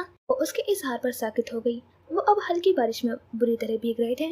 वो शिशुतर सी उसे देख रही थी। मैं यहाँ सिर्फ इसलिए नहीं हूँ कि तुम मेरी बीवी हो, मैं यहाँ इसलिए हूँ कि मैं तुमसे मोहब्बत करता हूँ। उस दिन से जब तुम्हें पहली बार देखा था, मैंने शिद्दत से ख्वाहिश की थी कि काश उस सुर्ख लिबास वाली लड़की के सामने मैं बैठा होता, वो मुझे देख रही होती, वो मेरे लिए हंस रही होती। उसे वो मंजर आज भी याद था, जब उसने पहली बार फजर को देखा था। वो कितने जब्त से कह रहा था। वो यकीन कर लेना चाहती थी, मगर मैं तुमसे मोहब्बत नहीं करती। उसने एक झटके से अपने हाथ छुड़ा लिए। अंदाज इतना कतई था कि वली साकित रह गया। मैं कर लूँगा दोनों के हिस्से की, फिर भी हिम्मत नहीं हारी। तुम्हें समझ नहीं आ रही है कि मैं क्या कह रही हूँ? तुम मेरी ज़िंदगी में एक इजाफी हो, तुम ज़बरदस्ती आए हो। मैं तुमसे तंग आ चुकी हूँ, प्लीज़ जाओ यहाँ से। उसने बेरुखी से कहते हुए रुख मोड़ लिया। इस बार शुसद्दर होने की बारी वली की थी। उसे लगा था वो किसी बात पर नाराज़ होगी, शायद उसके जाने पर, मगर ये तो मुकम्मल इनकार था। फजर, उसने हौले से उसका नाम पुकारा। रुख फेरी खड़ी फजर ने जब से आंखें मींच ली। मैं तुम्हें नहीं छोड़ सकता, वो जब्त से बोला। मुझे फ़र्क नहीं पड़ता, तुम कभी मेरी पसंद थे ही नहीं। गले में अटकी अजियत को पीते हुए वो मजीद बेरहम हुई। मैं तुम्हारे साथ नहीं रहना चाहती, ना आज, ना कल और ना कभी। वो जो उसके लिए पूरी दुनिया ठुकरा चुका था, वो उसके साथ नहीं रहना चाहती थी। वो जिसने उसके लिए खुद को भी खो दिया था, वो उसे चले जाने को कह रही थी। फजर, मेरी बात, मैं खुला के कागजात भिजवा दूंगी। ये वो आखिरी ज़र्ब थी जिसने निशान ज़दा चेहरे वाले शख्स की टांग तक जान निकाल दी थी। वो सब कुछ सोच कर बैठी थी। बल्कि इसकी ज़रूरत नहीं पड़ेगी, तुम 3 लफ्ज़ बोलकर। उसके बाकी अल्फाज मुंह में ही रह गए। वली ने उसका रुख अपनी तरफ किया और उसके सानों से पकड़कर झिंझोड़ा। होश में आओ, कैसी बातें कर रही हो? उसे लगा वो भी अपने हवास खो देगा, मगर फजर पर उसके झिंझोड़ने का कोई असर नहीं हुआ। वो पूरी आंखें खोले उसे देखती रही। सर्दो सपाट तासुरात पानी उनके चेहरों से बह रहा था। वो उसकी सारे जान निकाल कर खुद कैसे इतनी मजबूत खड़ी थी। मैं ऐसे मजाक नहीं करती। मैंने तुमसे कहा था जब मुझे ज़रूरत होगी मैं तुमसे रब्ता करूंगी, और आज मुझे इस रिश्ते से आज़ादी चाहिए। वली के हाथ उसके कंधों से बेजान होकर गिर गए। ये वो फजर नहीं थी जिसे वो छोड़कर गया था। उसकी जान बेजान हो रही थी। वो धीरे धीरे, बहुत धीरे धीरे नीचे बैठता गया। वो अब अपने घुटनों पर था। कैदोबंद की हर मुशक्कत सह जाने वाला उसके सख्त अल्फाज नहीं सह पा रहा था। तुम मेरी जिंदगी से चले जाओ। वो अब घुटनों पर था, सर झुका हुआ था। पानी उसके बालों से टपक कर उसकी गर्दन को भिगो रहा था। पहली बार वो किसी के सामने कमज़ोर पड़ा था, टूट गया था। फजर के दिल को किसी ने मुट्ठी में लेकर भेज दिया था। वो शख्स उसके सामने घुटनों पर था। वो कैसे खड़ी रह सकती थी? वो भी झुकती चली गई। अब वो दोनों आमने सामने थे। तुम खड़े नहीं रह पाओगे, तुम घुटने टेक दोगे, तुम उसके सामने झुक जाओगे। वो झुक गया था। फजल ने एक नज़र उसे देखा। वो लोगों को घुटने पर लाकर घुटने टेक देने में माहिर थी, मगर आज वो ये झुका हुआ सर नहीं देख सकती थी। उसे तकलीफ हो रही थी। एडनबरा का शहजादा उस सब के लिए नहीं बना था। वो जिसकी एक झलक देखने के लिए लोगों ने सालों इंतजार किया था, वो उसे चले जाने को कह रही थी। वो दो जानों बैठे थे।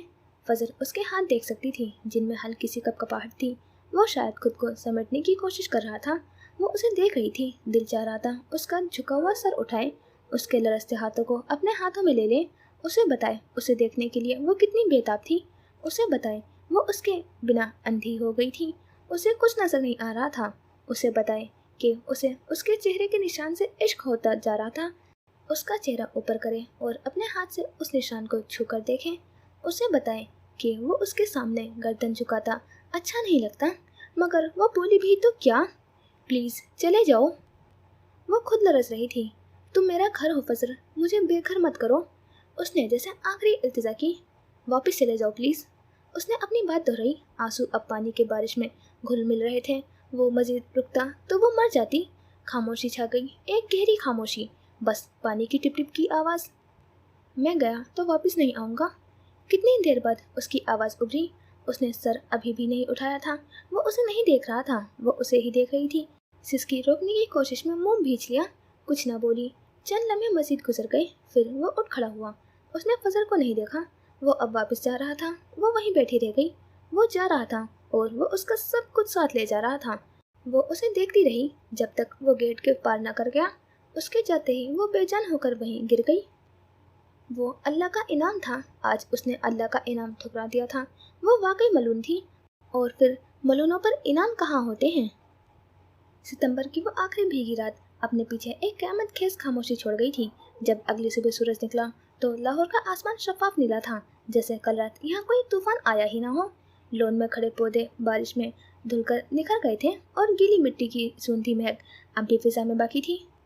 मगर फजर के लिए वो रात अपने साथ उसकी दुनिया के सारे रंग बहा कर ले गई थी। उसकी जिंदगी का आसमान अब गहरा सियाह और बेसितारा था। उसने खुद को एक ऐसे खोल में बंद कर लिया था जो बाहर से जितना चमकदार और खूबसूरत था, अंदर से इतना ही खोखला और तारीक था। उसने वली की याद को, उसके सामने घुटनों पर बैठे वजूद को और अपनी ज़बान से अदा किए गए जहरीले अल्फाज को अपने जहन के किसी कोने में दफन करने की कोशिश की। उसकी जंग अब खुद से थी। वो दुनिया को ये दिखाना चाहती थी कि उसे फ़र्क नहीं पड़ता, वो मजबूत है, उसे वली की ज़रूरत नहीं। उसकी सुबह अब अलार्म से नहीं बल्कि एक अनजाने खौफ से होती। वो उठती और घंटों आईने के सामने खुद को तैयार करती। दुनिया के महंगे तरीन ब्रांड्स के लिबास उसके बदन के जीनत बनते। उसका मेकअप एक महारत से होता, एक ऐसा मास्क जो उसकी हैसल आंखों के खला को, उसकी रूह के वीरानी को छुपा सके। वो अब फजर नहीं थी, वो मनार फैशन की बेरहम सी CEO थी। एक ऐसी औरत जिसका नाम कामयाबी की जमानत समझा जाने लगा था। हर फैशन पेज पर उसकी कामयाबी की बातें हो रही थी। बैन आला इकवामी फिल्म के प्रोजेक्ट ने उसे मजीद उठा दिया था, मगर दफ्तर में उसके कदमों की चाप सुनकर लोग सहम जाते। उसके चेहरे पर हर वक्त एक सर्द सपाट तासुर रहता। वो मुस्कुराना भूल चुकी थी। उसकी टीम जो कभी उसके साथ दोस्ताना माहौल में काम करती थी, अब उसकी मौजूदगी में सांस भी एहतियात से लेती थी। छोटी सी गलती, एक मामूली सी कोताही, पर वो मुलाजमीन को यूं फारिग कर देती थी जैसे वो कोई बेजान चीज़ हो। ये फाइनेंस रिपोर्ट किसने बनाई है? एक दोपहर उसने मीटिंग रूम में फाइल मेज पर पटक कर पूछा था। उसकी आवाज़ बर्फ की तरह सर्द थी। एक नौजवान लड़की जो चंद माह पहले ही ट्रेनी के तौर पर आई थी, डरते डरते खड़ी हुई। मैम, मैंने पैराग्राफ 3 के आखिरी लाइन में स्पेलिंग की गलती है, तुम्हें नज़र नहीं आई? मैम, वो जल्दी मैं जिसे जल्दी है वो मनार से हमेशा के लिए जा सकता है। अपना इस्तीफ़ा HR में जमा करवा दे। लड़की की आंखों में आंसू आ गए। वो कुछ कहना चाहती थी, मगर फजल ने हाथ के इशारे से उसे खामोश कर दिया। Get out. वो रोती हुई बाहर निकल गई। मीटिंग रूम में एक सन्नाटा छा गया। किसी की हिम्मत नहीं हुई कि सर उठाकर भी देख ले। उसका सेफ हेवन जा चुका था, अब उससे कोई कैसे महफूज रह पाता। वो सबको खुद से दूर कर रही थी। अरसल ने कई बार उससे राब्ते की कोशिश की। रिसेप्शन पर फ़ोन आते, मुजना, अगर दोबारा उस शख्स की कॉल मेरे ऑफिस तक आई तो तुम मनार से बाहर जाओगी। उसने रिसेप्शनिस्ट को तंबीह की। उसने अरसल को खुद तक पहुंचने की सारी कोशिशें नाकाम बना दी। अक्टूबर का महीना अपनी तमाम तर समाजी तकरीबात के साथ गुजर रहा था। वो हर तकरीब की जान होती। वो जहाँ जाती कैमरों के चकाचौंध उसका ताक़ुब करती। लोग उसे हैरत से देखते। उसकी खूबसूरती, उसकी एतमाद और उसकी कामयाबी पर रिश्क करते। वो किसी मलका की तरह महफिल में दाखिल होती। उसका लिबास और अंदाज सबको मबहूम कर देता, मगर उस हजूम में भी वो तन्हा थी। उसकी आंखें बेइख्तियार हर नए दाखिल होने वाले चेहरे को खोजती। वो हर लंबे कद वाले शख्स में उसे तलाश करती। किसी की पुष्ट भी वैसी रखती तो उसका दिल एक लम्हे को धड़क कर रह जाता। وہ ایڈنبرا کے شہزادے کو لاہور کے ہر کونے میں ڈھونڈ رہی تھی. وہ ہر اس جگہ جاتی جہاں اس کے ہونے کا ذرا سا بھی امکان ہوتا، مگر وہ کہیں نہیں تھا. اسے جیسے زمین نکل گئی ہو یا آسمان کھا گیا ہو.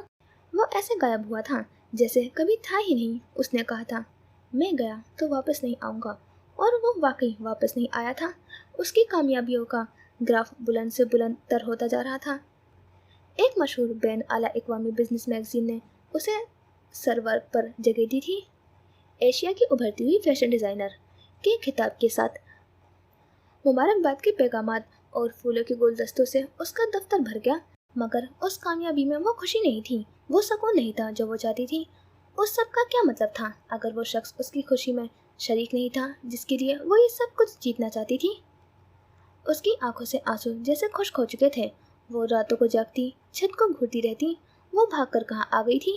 ایک ایسی کامیابی کے شہر میں جہاں دور دور تک تنہائی کے سوا کچھ نہیں تھا. اکتوبر کا آخری ہفتہ تھا. وہ ایک چیریٹی گالا میں تھی. اس نے سیاہ رنگ کا ایک شاہکار لباس پہنا ہوا تھا. وہ ہمیشہ کی طرح بے حد حسین لگ رہی تھی، مگر اس کی آنکھیں ویران تھیں. وہ اسٹیج پر کھڑی اپنی کمپنی کی طرف سے ایک بڑی رقم کا چیک عطیہ کر رہی تھی. تالیوں کی گونج میں اسے اپنا وجود خالی خالی لگا. تقریب کے بعد وہ اپنی گاڑی میں بیٹھی. ڈرائیور نے گھر کا راستہ لیا. راستے میں ایک جگہ ٹریفک جام تھا. اس نے بے دھیانی میں باہر دیکھا. سڑک کے کنارے ایک بک اسٹور تھا. شیشے کے پار اسے ایک شخص کھڑا نظر آیا جس کی پشت اس کی طرف تھی. وہی قد، وہی بال، وہی انداز. اس کے سانس ایک پل کو رک گئی. اس نے بے اختیار ہی گاڑی کا دروازہ کھولنا چاہا، مگر تبھی اس شخص نے پلٹ کر دیکھا. وہ کوئی اور تھا، ایک اجنبی. ایک شدید مایوسی نے اسے اپنی لپیٹ میں لے لیا. وہ واقعی اندھی ہو گئی تھی. اسے ہر شخص میں ولی نظر آتا تھا. گھر پہنچ کر وہ سیدھا اپنے کمرے میں آ گئی. اماں سے بات کرنا چھوڑ دی تھی. وہ انہیں دیکھتی بھی نہیں تھی. ان کے لفظوں نے اسے دوبارہ ادھیڑ دیا تھا.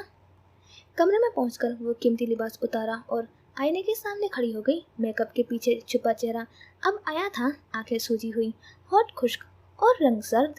وہ عورت جسے دنیا کامیابی کی دیوی سمجھتی تھی، وہ تو محبت میں ہاری ہوئی ایک عام سی لڑکی تھی. اچانک مہینوں سے رکا ہوا آنسو کا سیلاب ٹوٹ پڑا. وہ فرش پر بیٹھتی چلی گئی. اس کے اندر کا سارا ضبط، سارا غرور، سارا دکھ آنسو کے راستے بہنے لگا. وہ پھوٹ پھوٹ کر رو رہی تھی. کیسی ہو جانم؟ میں تم سے محبت کرتا ہوں. تم میرا گھر ہو فضر، مجھے بے گھر مت کرو. ولی کے الفاظ ہتھوڑے کی طرح اس کے دل پر برس رہے تھے. وہ چیخنا چاہتی تھی، اسے بتانا چاہتی تھی کہ وہ اس کے بنا مر رہی تھی. اسے بتانا چاہتی تھی کہ اس کے چہرے کے نشان سے اسے عشق ہو گیا تھا. اسے بتانا چاہتی تھی کہ وہ اس کے سامنے جھکا ہوا اچھا نہیں لگتا. مگر اب بہت دیر ہو چکی تھی. وہ رات بھر وہیں فرش پر پڑی روتی رہی تھی. اس نے اللہ کا انعام ٹھکرا دیا تھا. پھر کیسے وہ سکون سے رہ پاتی؟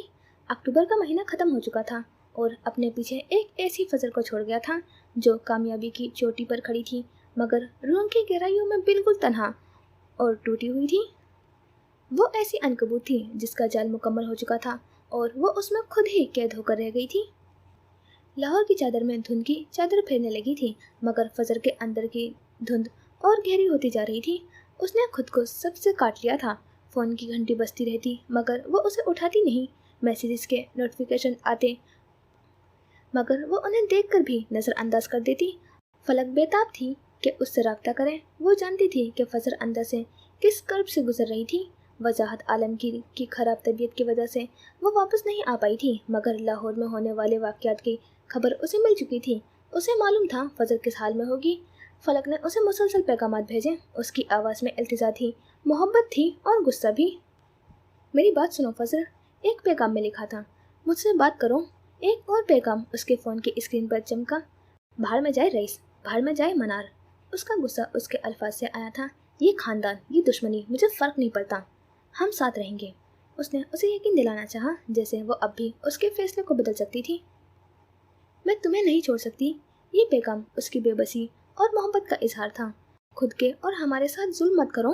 فلک نے اسے سمجھانے کی کوشش کی، پلیز مجھ سے بات کرو. آخری پیغام میں اس کی آواز لرزتی ہوئی محسوس ہوئی تھی. اس نے یہ تمام پیغامات پڑھے. ایک ایک لفظ اس کے دل پر تیر بن کر لگا. اسے فلک کی محبت اور فکر محسوس ہوئی، مگر اس کے اندر ایک دیوار کھڑی ہو چکی تھی. ایک ایسی دیوار جو اس نے خود تعمیر کی تھی. وہ جانتی تھی کہ فلک صحیح کہہ رہی ہے، मगर वो उस वक्त किसी से बात करने की काबिल नहीं थी। उसके पास कोई जवाब नहीं था। उसने सब कुछ गंवा दिया था और अब वो उस नुकसान के बोझ से दब चुकी थी। उसने फ़ोन एक तरफ रख दिया और छत को घूरने लगी। फलक की बातें उसके कानों में गूंज रही थी। हम साथ रहेंगे, लेकिन कैसे, जब उसने खुद ही अपने हाथों से सब कुछ तबाह कर दिया था। वली चला गया था और उसके साथ ही उसकी ज़िंदगी के सारे रंग भी। अब वो सिर्फ एक खाली खोल थी, एक कामयाब CEO जिसकी रूह वीरान थी। अब वो साथ कैसे रह सकते थे? अक्टूबर का महीना अपने तमाम तर दुखों और तन्हाइयों के साथ रुखसत हो चुका था। नवंबर की सर्द हवाएं लाहौर की फिजा में रक्स कर रही थी और वली, जिसने खुद को फजर की नज़रों से ओझल कर लिया था, उन हवाओं में अपनी बेबसी महसूस कर रहा था। फजर के इनकार के बाद उसकी दुनिया जैसे थम सी गई थी। वो नहीं जानता था कि ये महीना कैसे गुजरा। एक बेनाम कर्ब था जो उसके अंदर गूंज रहा था। उसकी वापसी पर रईस ने भी कोई सवाल नहीं किया था, बल्कि वो खुद भी एक खामोशी के खोल में सिमट गया था। अरुजा के सामने भी वली नहीं आया था। हर कोई अपने अपने दुख में गर्क था और आज रईस ने उसे अपने हेड ऑफिस में बुलावा भेजा था। ये टावर जैसे रईस हेड ऑफिस की सबसे बालाई मंजिल थी जो सिर्फ उसी के लिए मखसूस थी। यहाँ लाहौर का शोर भी एक धीमी सरगोशी बनकर रह जाता था। वली कमरे में दाखिल हुआ तो रईस अपनी बड़ी सी खिड़की के सामने खड़ा था। बाहर के मंजर पर निगाहें जमाए हुए था। हल्की ठंड में उसने ऊंची गर्दन वाली शर्ट पहन रखी थी जो उसके मजबूत कंधों पर किसी शाही लिबास की तरह सज रही थी। उसकी आमद पर वो पलटा और नजरें उस पर गाड़ दी। रईस की आंखों में वो सर्द तासुर था जो वो हमेशा से देखता आया था, मगर आज उसमें एक गहरी पोशीदा तकलीफ भी थी जो महसूस की जा सकती थी। मुझे तुमसे ज़रूरी बात करनी थी, इसलिए यहाँ बुलाया। वो ग्लास बोल खोलकर बाहर निकल गया। वली भी उसके पीछे बाहर निकल आया। वो दोनों गोल मेज की गर्द रखी कुर्सियों पर बैठ चुके थे। वली की निगाहें रईस के चेहरे पर जमी थी, जैसे वो उसके अगले अल्फाज का अंदाज़ा लगाना चाहता हो। आजकल तुम गायब रहते हो, खैरियत है? उसने ये पूछा जैसे वो किसी भी चीज़ से वाकिफ ना हो। वली फिर भी कुछ ना बोला। वो जानता था कि रईस सब कुछ जानता है और ये सवाल सिर्फ एक बहाना था। रईस ने एक गहरी सांस ली जो उसके सीने में कहीं अटक सी गई। उसकी निगाहें वली के चेहरे पर गहरी होती चली गई। खैर, अब वक्त आ गया है। इस बार वली ने नजरें उठाई। वो जानता था कि किस वक्त की बात हो रही है। मैंने तुम्हें मनार फैशंस में जिस मकसद के लिए भेजा था वो पूरा करने का वक्त आ चुका है। उसके अल्फाज वली के लिए किसी जिंदगी के एहसास से कम ना थे। वो ठिठक गया। गुजरे दिनों में पहली बार उसे जिंदा होने का एहसास हुआ। फिर रईस ने मेज के नीचे से एक पिस्तौल निकाला और उसे मेज पर रख दिया। उसकी धाती चमक मध्यम रोशनी में मजीद नुमाया हो गई। फजर मराज को ख़त्म करने का आज वक्त आ चुका है। रईस ने उसे गहरी नज़रों से देखा, जबकि वो यूं बैठा था जैसे उसे कोई फर्क न पड़ता हो। एक बेहिसी थी उसके चेहरे पर जो रईस को मजीद पुरअसरार लगी। मैं चाहता हूँ तुम उसे मार डालो। एक कत्ल तो कर लोगे ना मेरे लिए? रईस ने कहते हुए कुर्सी से पूंछ निकाली। जांचती निगाहें वली के चेहरे पर थीं। चंद लम्हों के लिए खामोशी छा गई। उसके अल्फाज की गूंज फिजा में बाकी थी। फिर वली का हाथ उठा। उसने धीरे से हाथ बढ़ाकर वह पिस्तौल उठा लिया। उसने पिस्तौल को उल्टा सीधा करके देखा जैसे वो उसके वजन का अंदाज़ा लगा रहा हो। फिर वापस मेज पर रखा और हाथ की मदद से रईस की जानिब खिसका दी। एक अजीब सा इत्मीनान था उसके चेहरे पर। हाँ, कर सकता हूँ। हर उस शख्स को कत्ल कर सकता हूँ जो फजर की तरफ एक कदम भी बढ़ाएगा। उसका लहजा सर्द था, इतना सर्द कि रीढ़ की हड्डी में सनसनाहट दौड़ जाए। उसके अल्फाज में एक ऐसी लहर थी जो सामने बैठे शख्स ने कभी महसूस नहीं की थी। चंद लम्हे रईस ने उसे देखा। फिर उसका कहका उभरा, एक तल्ख अजियतनाक कहका जो उसके रूह के जख्मों से उठ रहा था। फिर वो एक झटके से आगे हुआ और उसने वली की गर्दन से दबोचकर उसका चेहरा अपने सामने किया, इतना कि दोनों की पेशानी एक दूसरे को छू रही थी और उनकी आंखों में गहरी लकीरें छा गई। और तुम ऐसा क्यों करोगे? रईस के अल्फाज गहरे और बोझल थे। क्योंकि वो हमारी है, उसने पुरसुकून अंदाज में जवाब दिया। चेहरे पर कोई खौफ या घबराहट नहीं थी। वो हमारी नहीं है। रईस हलक के बल गुर्राया। उसके लहजे में एक नाकाबिले बर्दाश्त दुख और गुस्सा था, जबकि वली की सेहत पर कोई असर नहीं हुआ। उसका चेहरा सपाट रहा। तुमने एक दुश्मन के लिए मुझे धोखा क्यों दिया वली, क्यों? रईस ने उसकी गर्दन पर दबाव बढ़ाया और फिर एक झटके से छोड़ दिया। अगले ही पल उसने पूरी कुव्वत से मेज को धक्का मारा जो वली को लगा और वो कुर्सी समेत नीचे गिरा। मेज उसके ऊपर गिर गई। वो अपनी कुर्सी से उठ खड़ा हुआ। उसके अंदर इतने दिनों की आग जल रही थी, वो उसे बुझा देना चाहता था। अपने ऊपर से मेज हटाता हुआ वली उठ खड़ा हुआ। उसने खुद से नादीदा कर झाड़ी, जैसे ये सब कुछ उसके लिए मामूल की बात हो। फजल मराज के लिए उसने बहुत मार खा ली थी, अब ये भी सही। अब वो दोनों आमने सामने खड़े थे। खनक हवा उनके अंदर से गुजर रही थी। अब उसे समझ आ चुका था कि फजल ने उसे क्यों खुद से दूर किया। तुम मेरे भांजे हो, तुम उसकी साइड कैसे ले सकते हो? वो चिल्लाया। उसकी आवाज़ गूंज कर रह गई। यहाँ उनकी आवाज़ दूर दूर तक कोई नहीं सुन सकता था, क्योंकि वो भी हमारी ही है। उसके ईमान में कोई कमी नहीं आई। उसके अल्फाज ने रईस को मजीद भड़का दिया था। वो हमारी नहीं है, तुम्हें समझ क्यों नहीं आता? रईस फटने को था। उसके अंदर इतनी तकलीफ थी कि अगर वो बाहर निकाल देता तो पूरा लाहौर जल जाता। वो कभी हमारी नहीं थी, वो कभी हमारी नहीं हो सकती। वो मनार मनास की बहन है, वो हमारी है बिग बी। उसने वही अल्फाज दोहराए। आखिर रिश्ता क्या है तुम्हारा उससे? क्यों दिया तुमने मुझे धोखा? रईस ने जोरदार धक्का दिया। वो लड़खड़ा कर गिरा। क्यों दिया तुमने मुझे धोखा? उसने झटकते हुए उसे गिरेबान से पकड़कर खींचा। उसकी आंखों में सुर्ख दौरे उभर आए थे। धोखे की सजा सिर्फ मौत थी और वो उसे मार नहीं सकता था। 1-2 टके के रिश्ते के लिए तुमने मुझे धोखा दिया। वो उसे झंझोड़ रहा था। उसका सारा गुस्सा, सारा दुख उन झटकों में था जो वो वली को दे रहा था। क्यों किया तुमने ऐसा? उसे जवाब चाहिए था, तसल्ली बख्श जवाब, जो उसे बेकसूर साबित करता। वो बेतरह हर्ट हुआ था और बदबख्ती ये थी कि वो रईस औरंगजेब था, अपने हर्ट होने का ढिंढोरा नहीं पीट सकता था। मैंने कोई धोखा नहीं दिया आपको, वो पहली बार चीखा। उसकी गूंज दूर दूर तक गई। 2 टके का रिश्ता नहीं, बीवी है वो मेरी। उसके अल्फाज लाहौर की फिजा में नक्श हो गए। रईस की एकदम गिरफ्त ढीली पड़ गई। उसकी आंखें फैल गई। वो उसे छोड़कर एक झटके से पीछे हटा, जैसे उसे बिजली का झटका लगा हो। वली के अल्फाज उसे बेयकीनी की गहराइयों में धकेल रहे थे। मैंने किसी को धोखा नहीं दिया, मैं उसी के लिए यहाँ आया था। वो उठ खड़ा हुआ। 4 साल पहले जब मैं पहली बार यहाँ आया था, तब हमने कोर्ट मैरिज की थी। बीवी है वो मेरी बिग बी। 2 टके का रिश्ता नहीं है हमारा। मैंने किसी को धोखा नहीं दिया। उसके गले में कांटे उगाए थे, जबकि रईस साकित बेहिस्सो हरकत खड़ा था। उसके चेहरे पर किसी किस्म का कोई तासुर नहीं था। मैं आपको बताना चाहता था, मगर आपकी दुश्मनी की वजह से खामोश रहा। वो अब खुद पर काबू पा रहा था। मुझे लगा था आप ये दुश्मनी खत्म कर देंगे। उसकी आवाज़ में एक दबी हुई तकलीफ थी। वो हमारी है, वो हमारी रहेगी। मैं जानता हूँ वो आपके लिए भी इतनी ही अहम है और आपका हुक्म वो कभी नहीं डालती। उसकी आवाज़ में एक दर्द था जो उसके दिल से उठता हुआ महसूस हुआ। उसने मुझे छोड़ दिया बिग बी, जिसके लिए मैंने खुद का ख्वार कर लिया। उसने मुझे छोड़ दिया, उसके लिए आप बहुत मायने रखते हैं।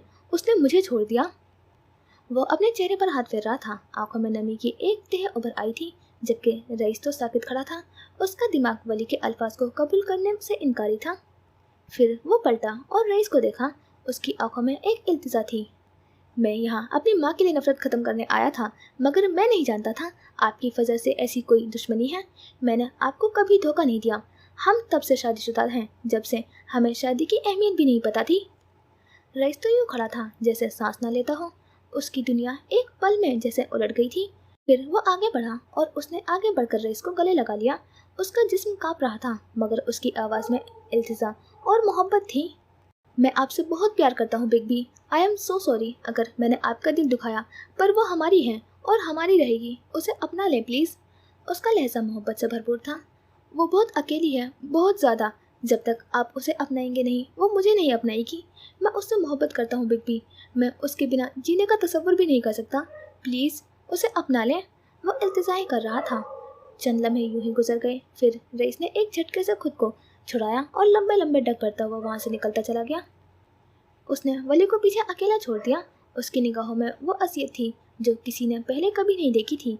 वो उस हकीकत को बर्दाश्त नहीं कर पा रहा था कि उसका अपना भांजा उसकी सबसे बड़ी दुश्मन से शादीशुदा था। दुश्मन भी वो जो उसे जान से प्यारी हो चुकी थी।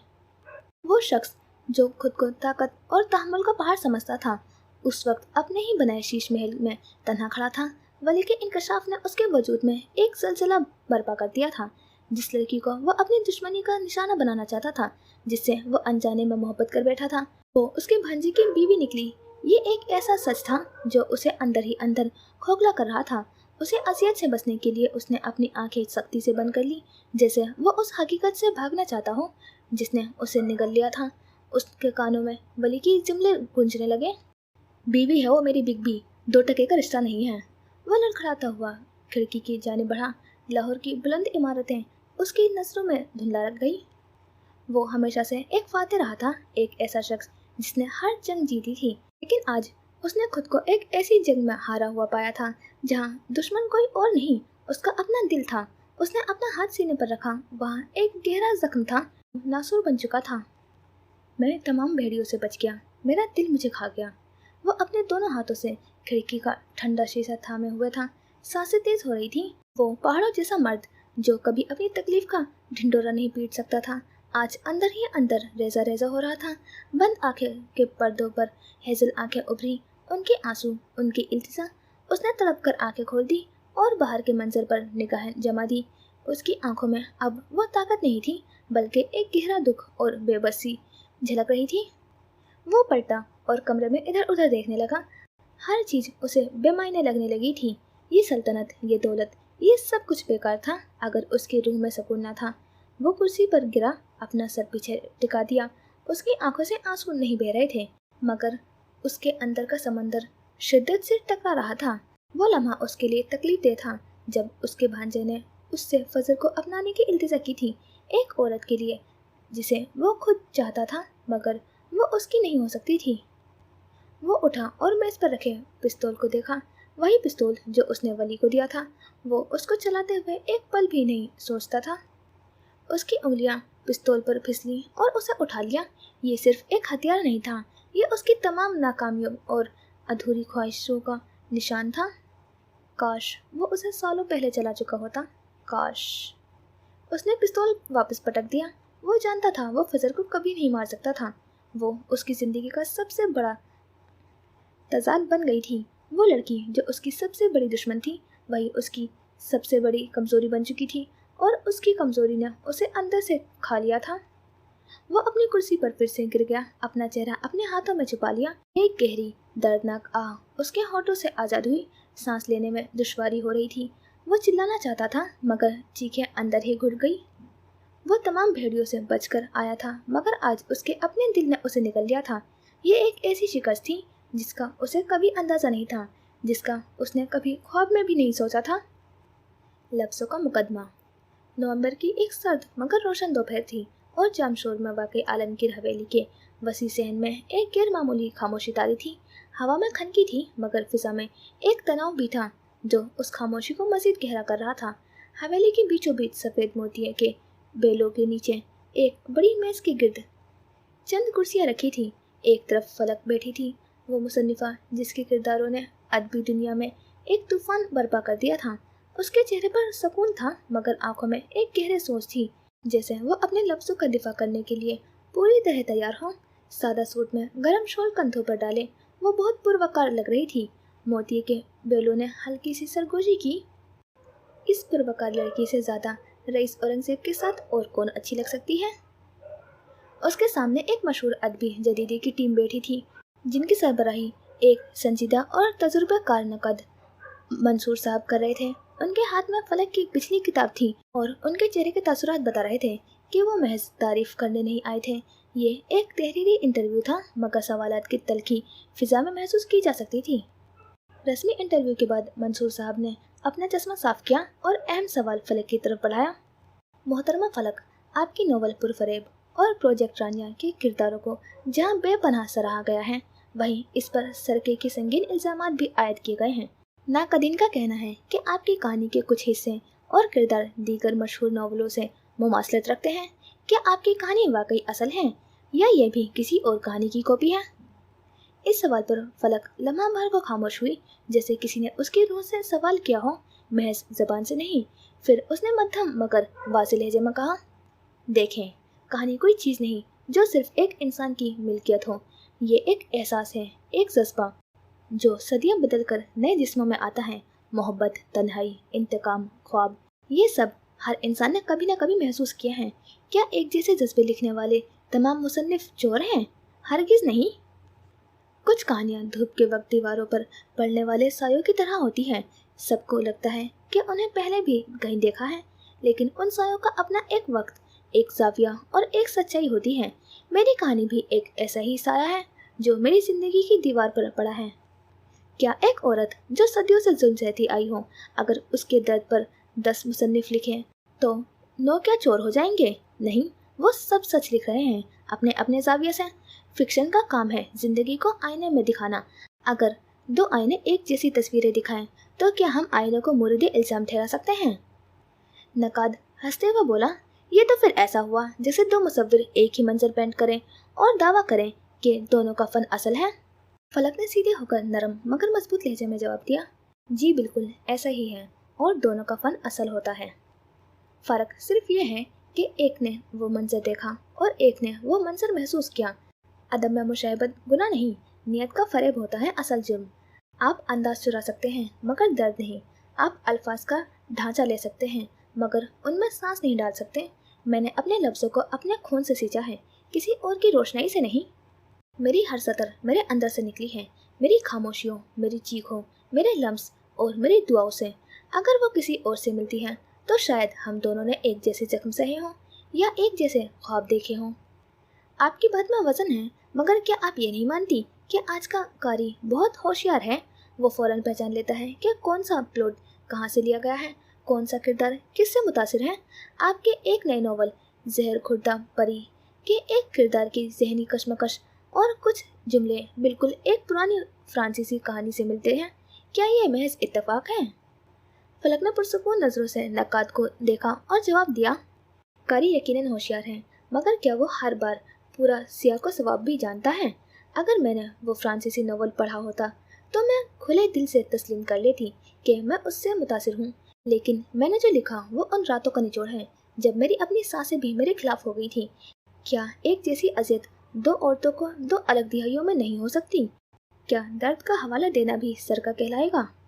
मेरे पास वो जिंदगी है जिसे मैंने जिया, और अगर वो किसी और की लिखी गई जिंदगी से मिलती है तो क्या दोनों गलत हो गए या दोनों सच लिख रही थी? असल तख्लीक ज़ाहिरी फ़र्क का नाम नहीं, रूह के इनफरादियत का नाम है, और रूह हमेशा मुनफरिद होती है चाहे बदन एक जैसे हों। तो फिर आपकी नज़र में असल तख्लीक और सिरके में क्या फ़र्क है? अदब की तारीख तो ऐसे इल्ज़ामात से भरी पड़ी है। इस सवाल पर फलक कदरे आगे झुकी जैसे कोई बहुत अहम राज बताने वाली हो। ये सवाल बहुत अहम है। क्या आप जानते हैं कि शेक्सपियर पर इल्ज़ामात लगते रहे कि उसने अपनी कहानियों के प्लॉट दूसरी तारीखी किताबों से लिए? टॉल्स्टॉय की शाहकार जंग और अमन को भी दूसरे नॉवलों से मुतासिर कहा गया। मुमताज़ मक्ती और अशफाक अहमद पर भी एक दूसरे से मुतासिर होने के इल्ज़ामात लगे, हालांकि उनकी रूहानी तहरीरें अपनी एक अलग ज़हद रखती थी। तो क्या ये सब चोर थे? नहीं, फ़र्क नियत का है। आप अंदाज चुरा सकते हैं मगर दर्द नहीं। आप अल्फाज का ढांचा ले सकते हैं मगर उनमें अपनी रूह की सांस नहीं डाल सकते। सरका वो है जब आप दूसरे के लफ्ज़ों के पीछे छुप जाएं, और असल तख्लीक वो है जब आपके लफ्ज़ आपके अंदर की आग से जन्म लें। मैंने अपने लफ्ज़ों को अपने खून से सींचा है, किसी और की रोशनी से नहीं। तो क्या आप समझती हैं कि आप पर लगने वाले इल्ज़ामात बेबुनियाद हैं और उसके पीछे हसद या कोई और वजह है? फलक के लबों पर एक तल्ख मुस्कुराहट नमूदार हुई। अदब की तारीख में औरत की आवाज़ जब भी बुलंद हुई है, उसे कभी इखलाक, कभी मजहब और कभी सरके का इल्ज़ाम लगाकर खामोश करने की कोशिश की गई है। जब कोई औरत अपने सच की मालकन बन जाए तो लोग उसे मुसन्निफा नहीं मशकूक समझते हैं। मैं उन तमाम आवाज़ों से सिर्फ इतना कहती हूँ कि मैं चोर नहीं, मैं वो आईना हूँ जिसमें आपको अपनी कमजोरियाँ और खौफ नज़र आते हैं।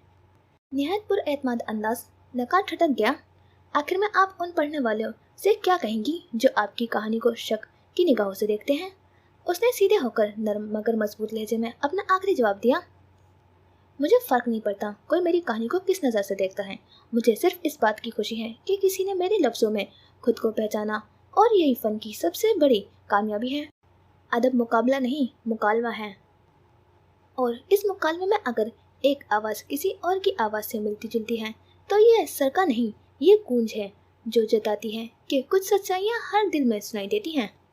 मंसूर साहब कुछ देर के लिए खामोश हो गए। शायद ये पहला मौका था जब उन्होंने सरका को सिर्फ चोरी नहीं बल्कि जिंदगी की गूंज की तौर पर देखा था। उन्होंने पलकें झपकी और अपना कलम बंद कर दिया। इंटरव्यू खत्म हो चुका था। फलक वहीं बैठी रही, उसकी निगाहें सैन में लगे पुराने बरगद के दरख्त पर टिकी। कारी जो दूर बैठा ये सारा मुकालमा सुन रहा था, उसके दिल में एक सवाल उभरा, अगर दो लोग एक जैसा दुख लिखें तो क्या इल्जाम उस पर होगा जिसने बाद में लिखा, या फिर वक्त पर जो पहले टूटा। आज के कारीन को ये समझने की अशद जरूरत है, अदब सिर्फ तकलीफ का नाम नहीं, ये इंसाफ, नियत और जज्बे की गवाही भी मांगता है। फलक आलमगीर ने वही लिखा जो उसकी रातों की अजियत है, और अगर वो अजियत किसी और की भी है तो शायद ये दुनिया हम सबको एक जैसा जलाती है। फर्क सिर्फ ये है कि कोई उसे रोकर सह लेता है और कोई उसे लिखकर अमर हो जाता है। उसके इंटरव्यू से उसकी बहुत बातें मशहूर हो गई थी जो सोशल मीडिया पर कुछ इस तरह घूम रही थी। फलक कहती है, मेरे लफ्ज़ अगर तुम्हें किसी और से मिलते लगते हैं तो अपनी याददाश्त पर शक करो, मेरी नीयत पर नहीं। फलक कहती है, मैंने कहानी लिखी है, गुनाह नहीं, और अगर औरत की आवाज़ तुम्हें खतरा लगती है तो ये तुम्हारा मसला है, मेरा नहीं। फलक कहती है, चोरी वो करता है जो खाली होता है, मैं तो भरी हुई हूँ आंखों से, वक्त से, सच से। फलक कहती है, अदब में कोई पहला नहीं होता, सब पीछे से आते हैं, फ़र्क सिर्फ इतना है कि कुछ खामोश रहते हैं और कुछ फलक बन जाते हैं। फलक कहती है, जो औरत अपनी कहानी खुद लिखती है उसे चोर कहना सिर्फ एक सस्ता बहाना है, क्योंकि सच बर्दाश्त नहीं होता। फलक कहती है, तुमने लिखने वालों पर इल्ज़ाम लगा दिया लेकिन पढ़ने वालों की अकल पर नहीं। फलक कहती है, कहानी कभी चुराई नहीं जाती, वो खुद चुन लेती है कि किसके हाथों लिखवाई जाए। फलक कहती है, मैंने लफ्ज़ों से कपड़े नहीं बनाए, मैंने उनसे जख्म ढांपे हैं। फलक कहती है, मैंने कहानियाँ लिखी हैं, फैसले नहीं सुनाए, और तुम्हें मुझ पर फैसला सुनाने का हक किसने दिया। फलक कहती है, तुम अगर सच्चाई से खाइफ हो तो अदब मत पढ़ो, इश्तिहार पढ़ो। मुझे जाला नहीं, घर चाहिए। लाहौर की शाम गहरी हो रही थी। फजर घर के वसी और इस लाउंज में मखमली सोफे पर तकरीबन बेहिस्सो हरकत बैठी थी। बाहर डूबते सूरज की आखिरी रोशनी शीशे के बड़े खिड़की से छनकर अंदर आ रही थी, और सामने दीवार पर नस्ब बड़ी स्क्रीन पर पड़ रही थी जहां उसकी अपनी ही कामयाबी की तारीख रकम हो रही थी। लाउंज में एक खामोशी गूंज थी, टीवी की मध्यम आवाज़ और उसके अंदर का गहरा सन्नाटा। उसके सामने शीशे की मेज़ पर चाय का कप रखा था जो कप का ठंडा होकर अपने वजूद का एहसास खो चुका था। बिल्कुल उसी की तरह मेज़ पर दुनिया की नामवर फैशन मैगजीन बिखरे पड़े थे। वोग यूके के सर्वर पर वो खुद मौजूद थी, एक ऐसी तस्वीर जो मशरिक के वकार और मगरिब की जिद्दत का हसीन इम्तिजाज थी। सर्वर में जल्दी हर्फ में लिखा था, फजर मराज not a brand, a voice. फजर मराज एक ब्रांड नहीं, एक आवाज़ है, और उसके नीचे के सतर उसके वजूद का खुलासा बयान कर रही थी। The woman reviving the silent of the east into the future of fashion. मशरिकी खामोशी को मुस्तकबिल के फैशन में दोबारा बुनने वाली औरत। वो खाली सपाट नजरों से ये सब देख रही थी। उसकी आंखों के पपोटे सूजे हुए थे जो गुज़िश्ता रातों के बेआवाज़ आंसुओं की चुगली खा रहे थे। आज वो उस मकाम पर थी जिसका ख्वाब उसने हमेशा देखा था, मगर उसकी रूह में खुशी की कोई रमक न थी। यह कामयाबी एक चमकदार चादर की तरह थी जिसके नीचे उसकी अपनी ज़ात ठुठर रही थी। टीवी स्क्रीन पर मंजर बदला। लंदन की वो गैर मामूली पुरसुकून सुबह दिखाई दी, और फिर the house of Alexander McQueen का शाहाना दरवाज़ा जहाँ से वो चंद दिन कबल दाखिल हुई थी। स्क्रीन पर नजर आती फजर के कदमों में हल्की सी थकन थी, मगर निगाहों में एक फैसला कुन अज़्म चमक रहा था। फिर कॉन्फ्रेंस रूम का मंजर उभरा जहाँ दुनिया भर की फैशन के सतून उसके मुंतज़िर थे। उसका स्याह लिबास जिसके कंधों पर शीशे के धागों का जाल बुना था, टीवी की रोशनी में भी जगमगा रहा था। फिर उसकी अपनी आवाज़ लाउंज में गूंजी। ये उसकी वो तकरीर थी जिसने फैशन की दुनिया में तहलका मचा दिया था। मैं उन औरतों की नुमाइंदा हूँ जिनकी आवाज़ सिलाई मशीन की चरचराहट में दफन हो गई हैं, जिनकी मेहनत से, जिनके पसीने से फैशन की दुनिया आरस्ता हुई, जिनकी आंखें में बड़े बड़े ख्वाब थे मगर उनके हाथ हमेशा कपड़ा काटते रहे। स्क्रीन पर मौजूद हाज़रीन के चेहरों पर एहतराम और एतराफ़ के तासुरात उभरे, और फिर वो मध्यम तालियों की गूंज सुनाई दी जो एक नए दौर का आगाज़ थी। फजर ने नजरें झुका ली। ये सब देखना ऐसा था जैसे कोई अपनी ही जिंदगी की फिल्म देख रहा हो, जिसका मरकजी किरदार वो खुद तो हो मगर उसकी कहानी कोई और लिख रहा हो। वो पहली पाकिस्तानी औरत थी जिसे अलेक्जेंडर मैक्वीन ने voice of western women fashion के लिए चुना था। वो कोई ब्रांड एम्बेसडर नहीं थी, उसे कपड़े नहीं बेचने थे, उसे आवाज़ बनना था, और ये इतना बड़ा मकाम उसे दिया गया था। उसी लम्हे उसके कानों में वली की आवाज़ गूंजी जैसे वो यहीं कहीं पास खड़ा हो। मैंने कहा था ना तुम कर लोगी। उसके होठों पर एक तल्ख उदास मुस्कुराहट उभरी, फिर खुद से सरगोशी की, इतनी धीमी कि शायद उसने अपने कान भी ना सुन पाए। शायद तुम ठीक थे, मैंने कर दिखाया, मगर लाखों की आवाज़ बनना बहुत तन्हा कर देता है। जब आप दूसरों की कहानियाँ सुनाते हैं तो अपनी ज़ात की सरगोशी कहीं खो जाती है। लॉन्च की फिजा में एक घुटन सी महसूस होने लगी। बाहर की बेनिस्बत अंदर गरमाइश थी। शाम मुकम्मल तौर पर रात में ढल चुकी थी। तभी अम्मा के कमरे का दरवाज़ा चरचराहट के साथ खुला। उस आहट पर वो बुरी तरह चौंकी। दिल धक से रह गया। फौरन मेज से ठंडा कप उठाया और खड़ी हो गई। इन दिनों वो शौरी तौर पर कोशिश करती थी कि अम्मा को उसकी शक्ल न देखनी पड़े, जैसे वो खुद को उनकी नज़रों से छुपाकर उन्हें किसी अजियत से बचा रही हो। उसने अम्मा को देखना भी छोड़ दिया था, बात करना तो दूर। मगर आज ऐसा ना हो सका। बैठ जाओ, एक ठहरी हुई मगर कमज़ोर आवाज़ ने उसके कदमों को जकड़ लिया। उस आवाज़ में न नरमी थी न सख्ती, बस एक गहरा ठहराव जो किसी भी तूफान से ज़्यादा वज़नी था। अम्मा लाउंज के वस्त में खड़ी उसे देख रही थी। इस पूरे अरसे में ये पहली बार था कि उन्होंने उसे खुद मुखातिब किया था। फजल ने एक लम्हे के लिए पलकें झपकाई। उसके चेहरे पर कोई तासुरात नहीं था, एक सपाटपन, जैसे उसने अपने तमाम जज्बात को किसी गहरी कब्र में दफन कर दिया हो। वो धीरे से वापस सोफे पर बैठ गई। उसका वजूद साकित था, मगर अंदर एक तूफान बर्पा होने को तैयार था। अम्मा एक जानी बैठ चुकी थी। ये सच है कि तुम हमारे लिए एक अनचाहा वजूद हो, उन्होंने बोलना शुरू किया। ये भी सच है, हमने तुम्हें बहुत नफरत दी, तुम्हें बागी बनने पर मजबूर किया। वो जरा सा रुकी। फजल की नजरें अभी भी टीवी की स्क्रीन पर जमी हुई थी। वो अम्मा को सुन रही थी मगर देख नहीं रही थी। ये भी सच है कि तुमने कभी मेरी बात नहीं मानी, मगर आज कुछ कहना चाहती हूँ। वो उसे देख रही थी जिसकी आंख में आंसू जम चुके थे। यकबस्ता नवंबर ने उसे भी जमा दिया था। तुम्हें मकड़ियाँ हमेशा से पसंद रही है ना? अजीब लगती थी मुझे तुम्हारी ये पसंद, मगर अब समझ में आया तुम खुद भी तो एक मकड़ी जैसी हो गई हो। फजल ने चौंक कर सवाली नजरों से अम्मा को देखा। तुम्हें पता है मकड़ी का घर कमजोर क्यों होता है? उसने सर हिलाया जैसे वो जवाब जानना चाहती हो। अम्मा की आवाज़ जैसे सदियों पुरानी किताब से निकल रही थी।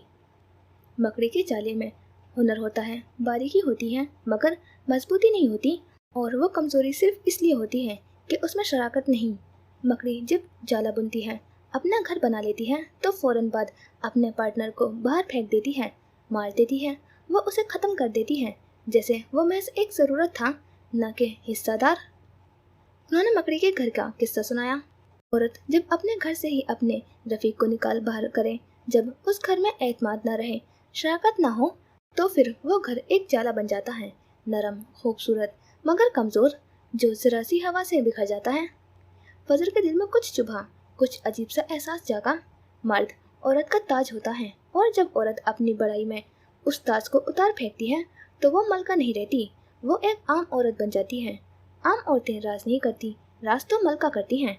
अम्मा के अल्फाज ऐसे थे कि वो सुन हो गई। तुम चाहे जितनी बड़ी बिजनेस वुमेन बन जाओ, फैशन की दुनिया की मलका बन जाओ, लेकिन अगर अपने मर्द को पूरी दुनिया के सामने अपना ना कहो, अगर उसकी जात को अपने घर में जगह ना दे सको, तो फिर वो सब कुछ जाला बन जाता है, खूबसूरत, नफीस, मगर बिखरने के लिए तैयार। चंद पल की खामोशी छा गई। चाय के कप पर जमी फजल की उंगलियां लर्ज उठी। औरत चाहे दुनिया की सबसे बड़ी सल्तनत भी बना ले, अगर उसका दिल खाली है, उसके घर में उसके मर्द की शराकत ना हो, एक ऐसा मर्द जो इज्जत देता है, मोहब्बत देता है, साथ निभाता हो, तो वो सल्तनत रेत की दीवार है। और अगर ये रिश्ता सिर्फ जहर पैदा करे, सिर्फ तकलीफ दे, तो फिर उसके होंठ धीरे से लर्जे। तो औरत का काम होता है फ़र्क जानना, तकलीफ और अना में, कमी और कमज़ोरी में। औरत सिर्फ जज्बात नहीं, अक्ल भी है। उसे मरवत से, वकार से, नरमी से अपना घर संवारना आना चाहिए, अपने मर्द को अपना कहना आना चाहिए, ऑन करना आना चाहिए, और जहाँ ऑन नहीं होता वहाँ राइस भी नहीं होता। ये औरत अम्मा नहीं थी जिन्होंने ज़िंदगी के 25-26 साल अनपढ़ होने का नाटक करते गुजार दिए। ये औरत तो तरन्नुम आलमगीर थी, अपने वक्त की मशहूर एडवोकेट। लाउंज में खामोशी फैल गई, मगर ये खामोशी गूंगी नहीं थी। मकड़ियाँ जाला बनाती हैं, औरतें घर। फ़र्क सिर्फ इतना है कि मकड़ी के लिए वो जाला काफ़ी होता है, औरत के लिए नहीं। औरत को उस छत को सांस देना सिखाना होता है, और उसे सिर्फ अपनी ज़ात से नहीं, रिश्तों से मुकम्मल बनाना होता है। वो सांस लेने को रुकी, हालत में कुछ अटक गया था। मर्द औरत की ज़िंदगी में उस दरख्त की तरह होता है जिसके साए तले वो सांस लेती है, पलती है और बढ़ती है। औरत खुद जड़ होती है, मजबूत, गहरी, खुफिया, मगर दरख्त की छांव के बगैर वो जड़ भी सूखने लगते हैं। फजल ने सुर्ख होती आंखों से अम्मा को देखा। मर्द अगर औरत की जिंदगी से निकाल दिया जाए तो औरत खुश तो रहती है मगर मुकम्मल नहीं रहती। वो फैसला साज तो बनती है मगर सुनने वाला कोई नहीं होता। वो बुलंद हो जाती है मगर गहराई खो देती है। और फजल जो औरत अपनी अना में अपनी जिंदगी से अपने मर्द को निकालते, वो सिर्फ मर्द को नहीं खुद को भी नामुकम्मल होने की सजा देती है। मियाँ बीवी एक दूसरे का लिबास हैं, वो एक दूसरे को मुकम्मल करते हैं। तुम जितनी मर्जी कामयाब हो जाओ, दुनिया तुम्हारे कदमों में हो, अगर तुम्हारा घर खाली है तो सब कुछ खोखला है। उसकी हैजल आंखों के गोशे नम पड़ गए। तुम मेरा घर हो फजल, मुझे बेघर मत करो। वली की इल्तिजा ने उसका दिल निकाल दिया। घर वो किला है जिसकी दीवारें अगर एतमाद, मोहब्बत और शऊर से बरी हों तो बाहर का कोई तूफान, कोई साजिश, कोई हसद कुछ भी उसे हिला नहीं सकता। अम्मा ने गहरी नजरें उस पर गाड़ दी। औरत अगर अपनी ज़ात में मजबूत हो और अपने रिश्तों में सच्चाई रखें तो वो घर की बुनियाद बन जाती हैं। और जब बुनियाद पक्की हो तो उस पर चाहे महल बने या झोपड़ी, वो गिरता नहीं। एक पल को उनकी नजरें मिली। अपना घर मजबूत बनाओ फजल, अपना घर मजबूत बनाओ। मैं अपने ही जाल में फंस गई हूँ अम्मा, ये मुझे घोट रहा है, मैं क्या करूँ? उसकी आवाज़ रुकी रुकी, कमज़ोर थी, अजियत से भरी हुई। खुद को माफ़ करो, खुद को सुनो, फिर अपने शोहर को अपने दिल से सच के आईने में देखो। अगर वो तुम्हारे लिए आया था तो उसे निकालना नहीं था, उसे संभालना था। मर्द भी इंसान होता है, जज्बात भी रखता है, गलतियाँ भी करता है, कमज़ोर भी पड़ता है, लेकिन औरत अगर अकल वाली हो तो वो अपने मर्द को संभाल लेती है। औरत को सिर्फ शिकायत नहीं करनी चाहिए, उसे मरहम बनना आना चाहिए। मर्दों को भी मरहम की ज़रूरत होती है। अम्मा ने बात मुकम्मल की तो लॉन्च में खामोशी छा गई। बाहर रात हो चुकी थी। उसने आंखें बंद कर ली कि दिल में कुछ तय किया। एक औरत को वो मकड़ी नहीं बनना चाहिए जो जाला तो बनाती है मगर रिश्ता तोड़ देती है। एक औरत को औरत बनना चाहिए जो घर बनाती है, जो मर्द को अपनाती है, जो किला तामीर करती है, जो मोहब्बत को मुहाफिज बनाती है और जो अपने अंदर वो रोशनी रखती है जिससे एक नस्ल संवर सकती है। उस वक्त फजल ने पहली बार वली के न होने को कामयाबी नहीं, खालीपन के आईने में देखा। और पहली बार उसने एहसास हुआ कि उसे जाला नहीं, घर चाहिए था। औरत, मर्द और घर का फलसफा। औरत जब दुनिया में आँख खोलती है तो उसके रूह में फितरत ने नरमी, बर्दाश्त और तामीर का हुनर रख दिया होता है। वो चाहे किसी शहर के तेज़ो तंद हवा में जवान हो या किसी मिट्टी के गांव में परवान चढ़े, उसके अंदर घर बनाने की एक फितरी ख्वाहिश होती है। मगर सवाल ये नहीं कि औरत घर क्यों बनाती है, सवाल ये है कि वो कैसा घर बनाती है और किसके साथ। वो बहुत संजीदगी से लिख रही थी। उसकी उंगलियां तेजी से कीबोर्ड पर फिसल रही थी। शहद रंग आंखों में गहरी चमक थी। घर सिर्फ ईंटों की दीवारें और छत नहीं होता। घर वो जगह है जहाँ एक औरत खुद को सबसे ज़्यादा पहचानती है, जहाँ उसकी हंसी, उसकी थकन, उसकी खामोशी सब गवाही देती है कि वो जिंदा है। मगर घर तभी बनता है जब उसमें एक मर्द हो। वो मर्द जो सिर्फ नाम का नहीं, मकाम का हो, जो औरत के बराबर खड़ा हो, उसके लफ्ज़ों का समा, उसके ख्वाबों का मुहाफिज और उसके ज़र्फ का आईना हो। मर्द औरत की ज़िंदगी में वो दीवार है जिससे वो खुद को टेक देती है। वो दरवाज़ा है जो दुनिया के शोर से बचाता है। वो सदा है जो उसकी खामोशी में गूंजती है। औरत चाहे कितनी भी मुकम्मल हो, अगर वो अपने दिल के कोने में किसी मर्द की गैर मौजूदगी को छुपा कर जीती है तो वो कमरा हमेशा खाली रहता है। एक औरत को अपने मर्द को अपना कहना आना चाहिए। अपनाना सिर्फ दावा नहीं, जिम्मेदारी है। ये उस बात का शऊर है कि मर्द भी कमज़ोर हो सकता है, थक सकता है, लड़खड़ा सकता है। और औरत अगर वो वाकई अकल वाली हो तो वो मर्द को कमज़ोरी को तहक़ीर नहीं, पर्दा देती है। वो उसे ऊपर उठाती है, गिरते वक्त थामती है और कभी ऐसा नहीं होने देती कि वो उस घर में खुद को गैर महफूज समझे। एक घर में औरत का ज़र्फ ये नहीं कि वो सब झेल ले, बल्कि ये है कि वो जानती हो कि क्या झेलना है और क्या छोड़ देना है।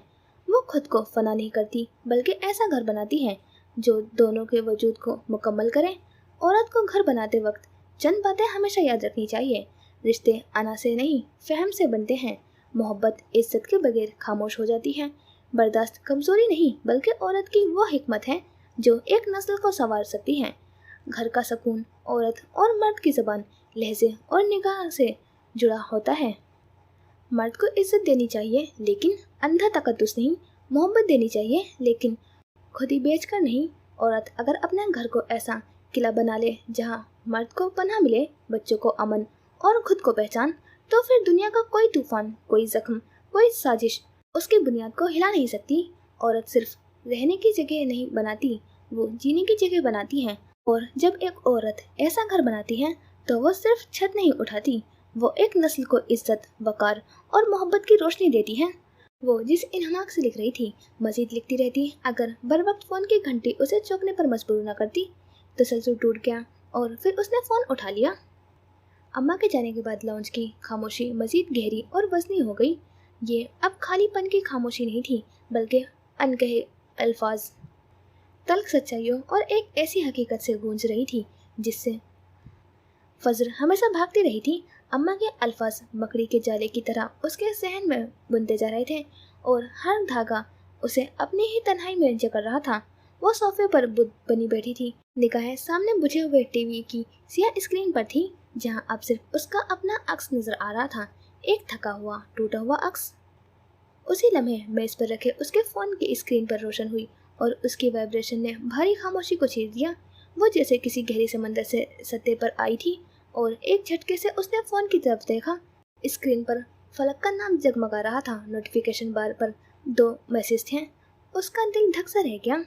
वो जा रहा है फजर। पहला पैगाम एक तीर की तरह उसके दिल में बेबस हुआ। उसे रोक लो, वो चला गया तो फिर नहीं आएगा। दूसरा पैगाम उसके वजूद पर बिजली बनकर गिरा। उसके अंदर की जमी हुई बर्फ एकदम चटक गई। वो एक झटके से उठकर खड़ी हुई थी, हाथ कँपा रहे थे और रंगत ऐसी सफ़ेद पड़ गई थी जैसे जिसमें लहू की एक बूंद भी ना हो। वो जानती थी, वो शिद्दत से जानती थी कि बात किसकी हो रही है। उसने नरसते हुए बमुश्किल फ़ोन अनलॉक किया और फलक का नंबर मिलाया। हर रिंग एक सदी की बराबर थी। दूसरी तरफ से फ़ोन उठा लिया गया। कहाँ जा रहा है वो? उसकी आवाज़ में खौफ और बेताबी थी जो उसने कभी खुद में महसूस नहीं की थी। ये तुम्हें पता होना चाहिए। दूसरी तरफ से फलक की आवाज़ गैर मामूली तौर पर पुरसकून और ठहरी हुई थी। कहाँ है वो? मुझे बताओ। उसकी आवाज़ भीख मांगने जैसी थी। मुझे कैसे पता होगा फजर?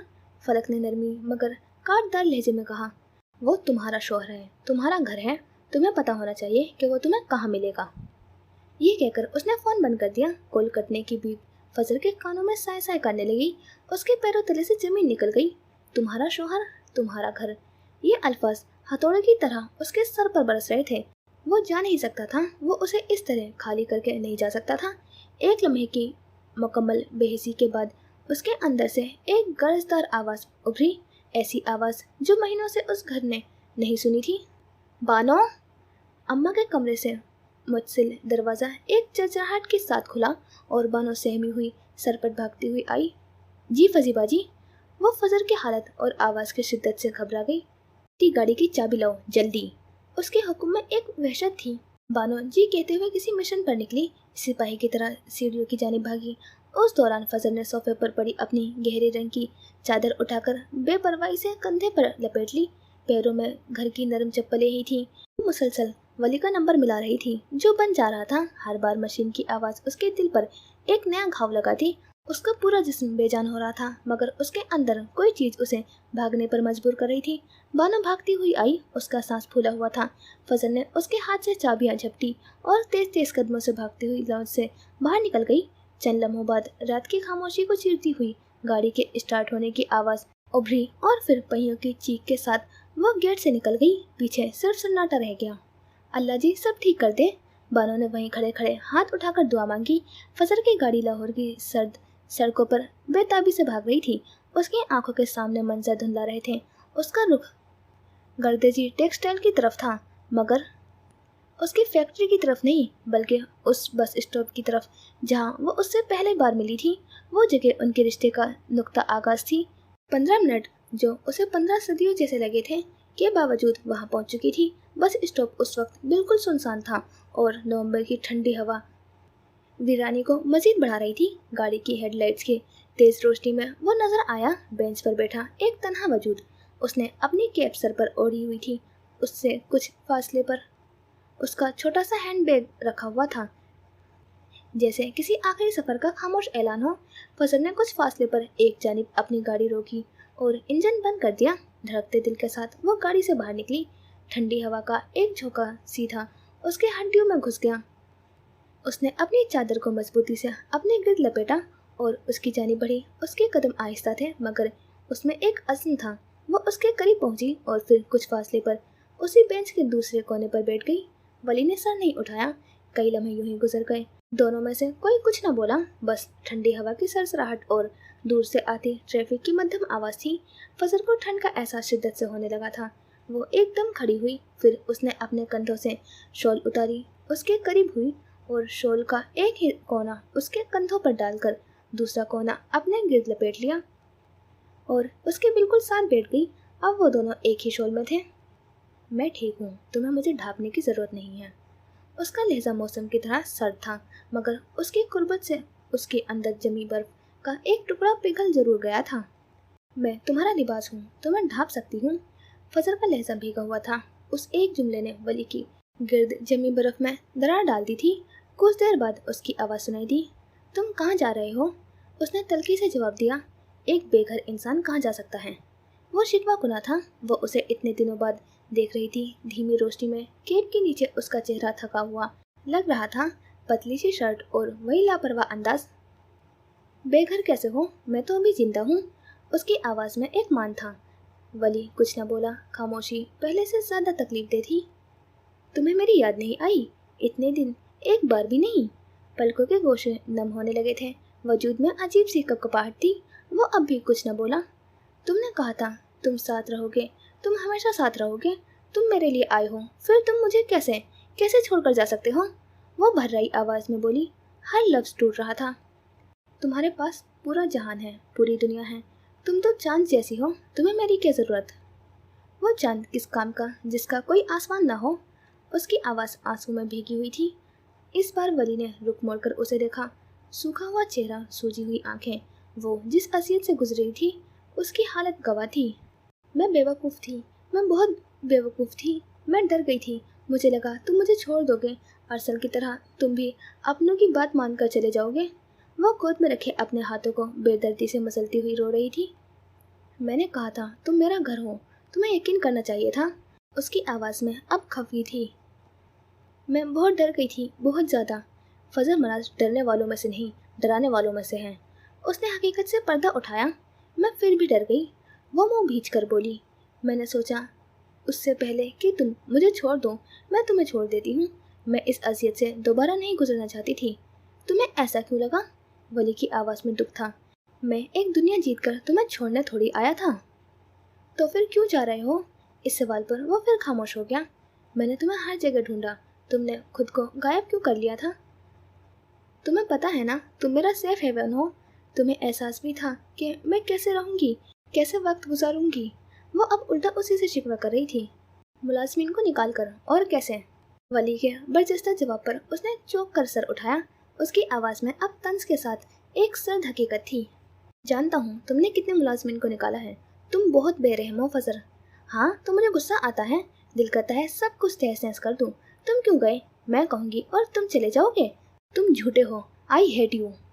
वल्लाह वह कितनी बड़ी ड्रामेबाज थी। यहाँ विक्टिम वो था और वो खुद विक्टिम बन गई थी। वली ने बमुश्किल अपनी मुस्कुराहट जब्त करते हुए एक गहरी सांस ली। तुमने कहा था चले जाओ। तपाने वाला अंदाज। मैं कहूँगी तो तुम चले जाओगे। वो हलक के बल चिल्लाई। आंसू उसके गालों पर बहने को तैयार थे। पहले भी आपका ही हुक्म मानता आया हूँ मैडम। वो अपनी कत्थई आंखों की चमक छुपाते हुए बोला। Shut up, I hate you. वो अब किसी बच्चे की तरह फूट फूट कर रो रही थी। उसकी तमाम कामयाबियाँ, उसका सारा वकार, उसका मजबूत खोल उस ठंडी रात में उस सुनसान बस स्टॉप पर उस एक शख्स के सामने आंसू में बह गया था। मैडम ऐसे मत बोले, मैं शादीशुदा हूँ। मेरी बीवी सुनेगी तो क्या कहेगी? उसकी गैर मतवक्का शरारती आवाज़ फजल ने रोते रोते सर उठाकर उसे देखा। तुम्हें एहसास है बीवी का? वो फटी फटी आवाज़ में चिल्लाई। तुम्हें पता है उसकी क्या हालत हुई है? वो अंधी हो गई है। उसे तुम्हारे बगैर कुछ दिखाई नहीं देता। वो वो कह रही थी और वली को उस पर ढेर सारा प्यार आया। वो अपनी असियत में भी मासूम लग रही थी। मैं इतना तड़पा हूँ, अगर वो थोड़ा तड़प ले तो क्या हो जाएगा, उसने संजीदगी से कहा, मगर कत्थई आंखों की शरारत छुप ना पाई। तुम औरंगजेब बहुत खुदगर्ज होते हो। उसके एक और इल्जाम पर वली एक गहरी सांस लेते हुए आसमान की तरफ देखा।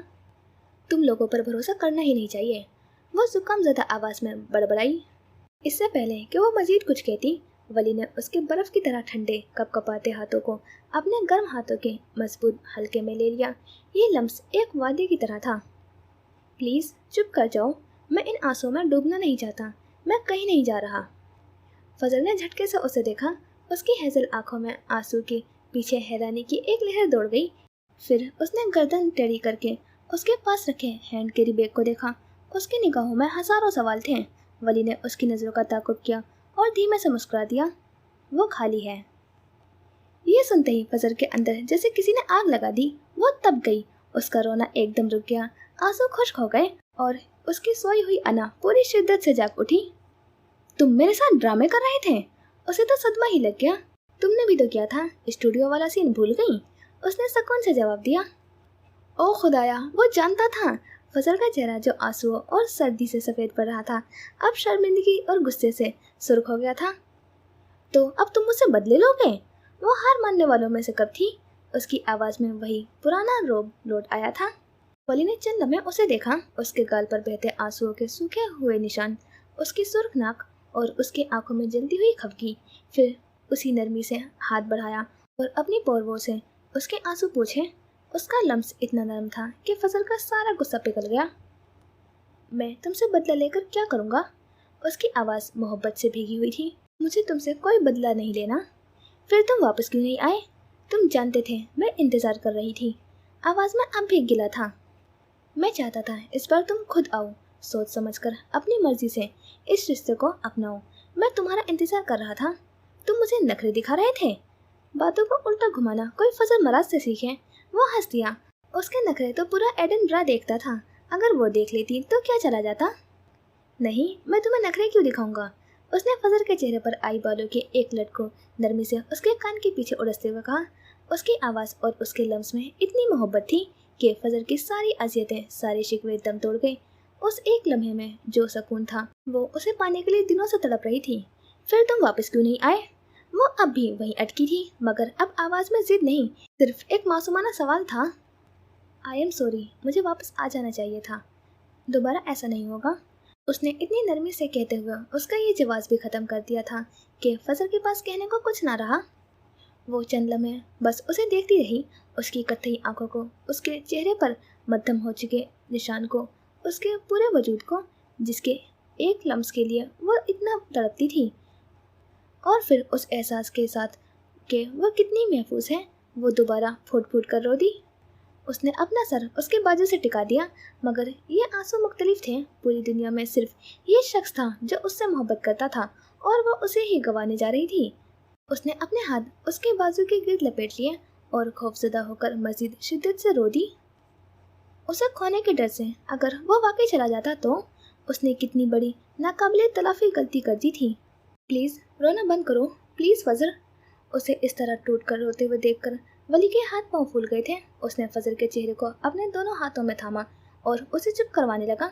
फिर उसने उसके माथे पर अपने लब रखे और उसे खुद में भींच लिया। मैं कहीं नहीं जा रहा। मैं क्यों जाऊंगा भला? मैं अपना घर क्यों छोड़ूंगा? खुदाया, लड़कियों को मोहब्बत का यकीन दिलाना इतना मुश्किल क्यों होता है? तुम वॉइस ऑफ वेस्टर्न वीमन हो, तुम रोती हुई अच्छी नहीं लगती। मुझे नहीं चाहिए वो सब, भाड़ में जाए सब। वो खफगी से बोली। ऐसी कामयाबी का क्या फ़ायदा जिसमें वो नहीं था? फिर उसने सर उठाया। तुम सच में कहीं नहीं जा रहे थे? उसे अब भी यकीन की एक और खुराक चाहिए थी। वो मुस्कुराया। मेरा पासपोर्ट रईस मेंशन में पड़ा है।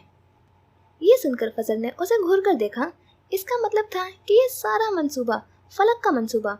सोचा समझा था। उसके चेहरे पर खफगी उभरी, मगर उसमें अब गुस्सा नहीं, सिर्फ शिकायत थी।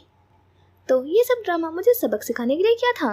वो खफा हुई, याद दिलाने के लिए कि तुम एक जाला नहीं, घर बनाने की ताकत रखती हो और घर में शराकत होती है, डर नहीं होता।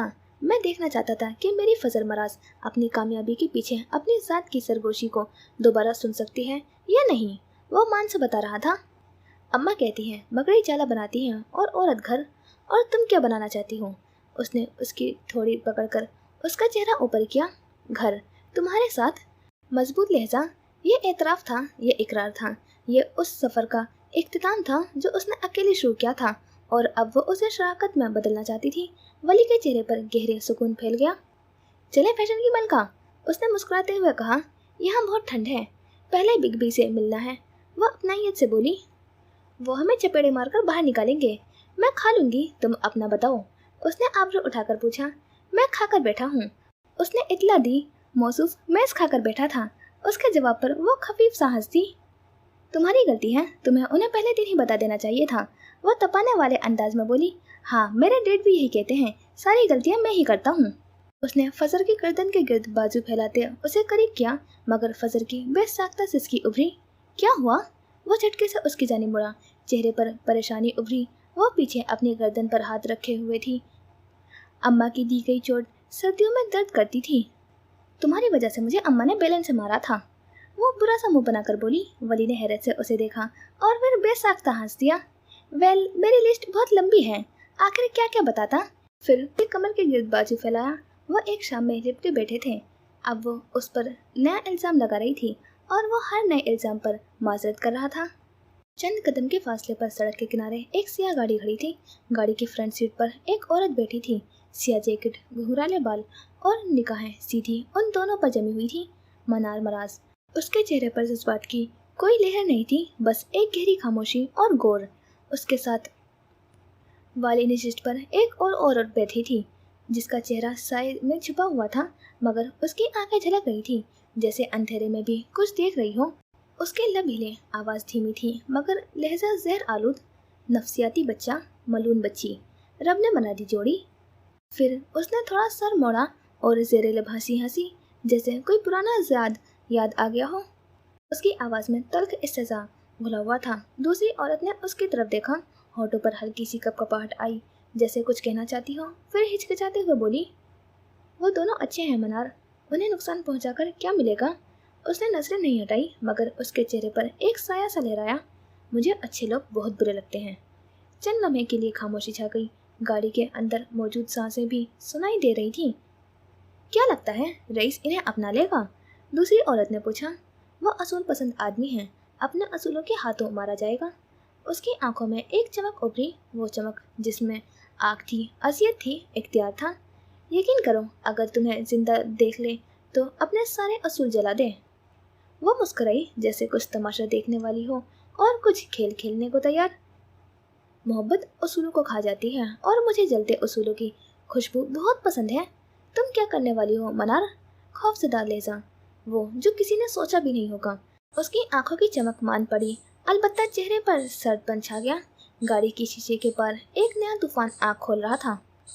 जारी है अगली किस्त अगले महीने इंशाल्लाह। जी, तो यहाँ होता है हमारा ये एपिसोड कंप्लीट, और मेरी तरफ से तो राइटर पूरी नॉवल यही एंड कर देती तो बहुत अच्छी एंडिंग होती। मुझे नहीं देखना मनार और रईस को विलन बनते हुए, तो बहुत अच्छी एंडिंग होती अगर यहाँ होती तो। लेकिन अब नेक्स्ट एपिसोड में हमें ट्रॉमा ही मिलेगा मालूम है। लेकिन ये एपिसोड भी बहुत अच्छा था, रोलर कोस्टर था। और अब ये दोनों जाएंगे रईस के पास चपेड़ खाने, तो वो सीन देखने वाला होगा, और देखते हैं अब रईस कितना बुरा करता है इनके साथ। लेकिन फाइनली अब रईस की वाइब आ रही है कि हाँ रईस है, तो मुझे तो बहुत अच्छा लगा ये एपिसोड। अब नेक्स्ट का वेट है, तो मिलते हैं इंशाल्लाह नेक्स्ट एपिसोड में। खुदा हाफिज़, अपना ख्याल रखना, दुआ में याद रखना।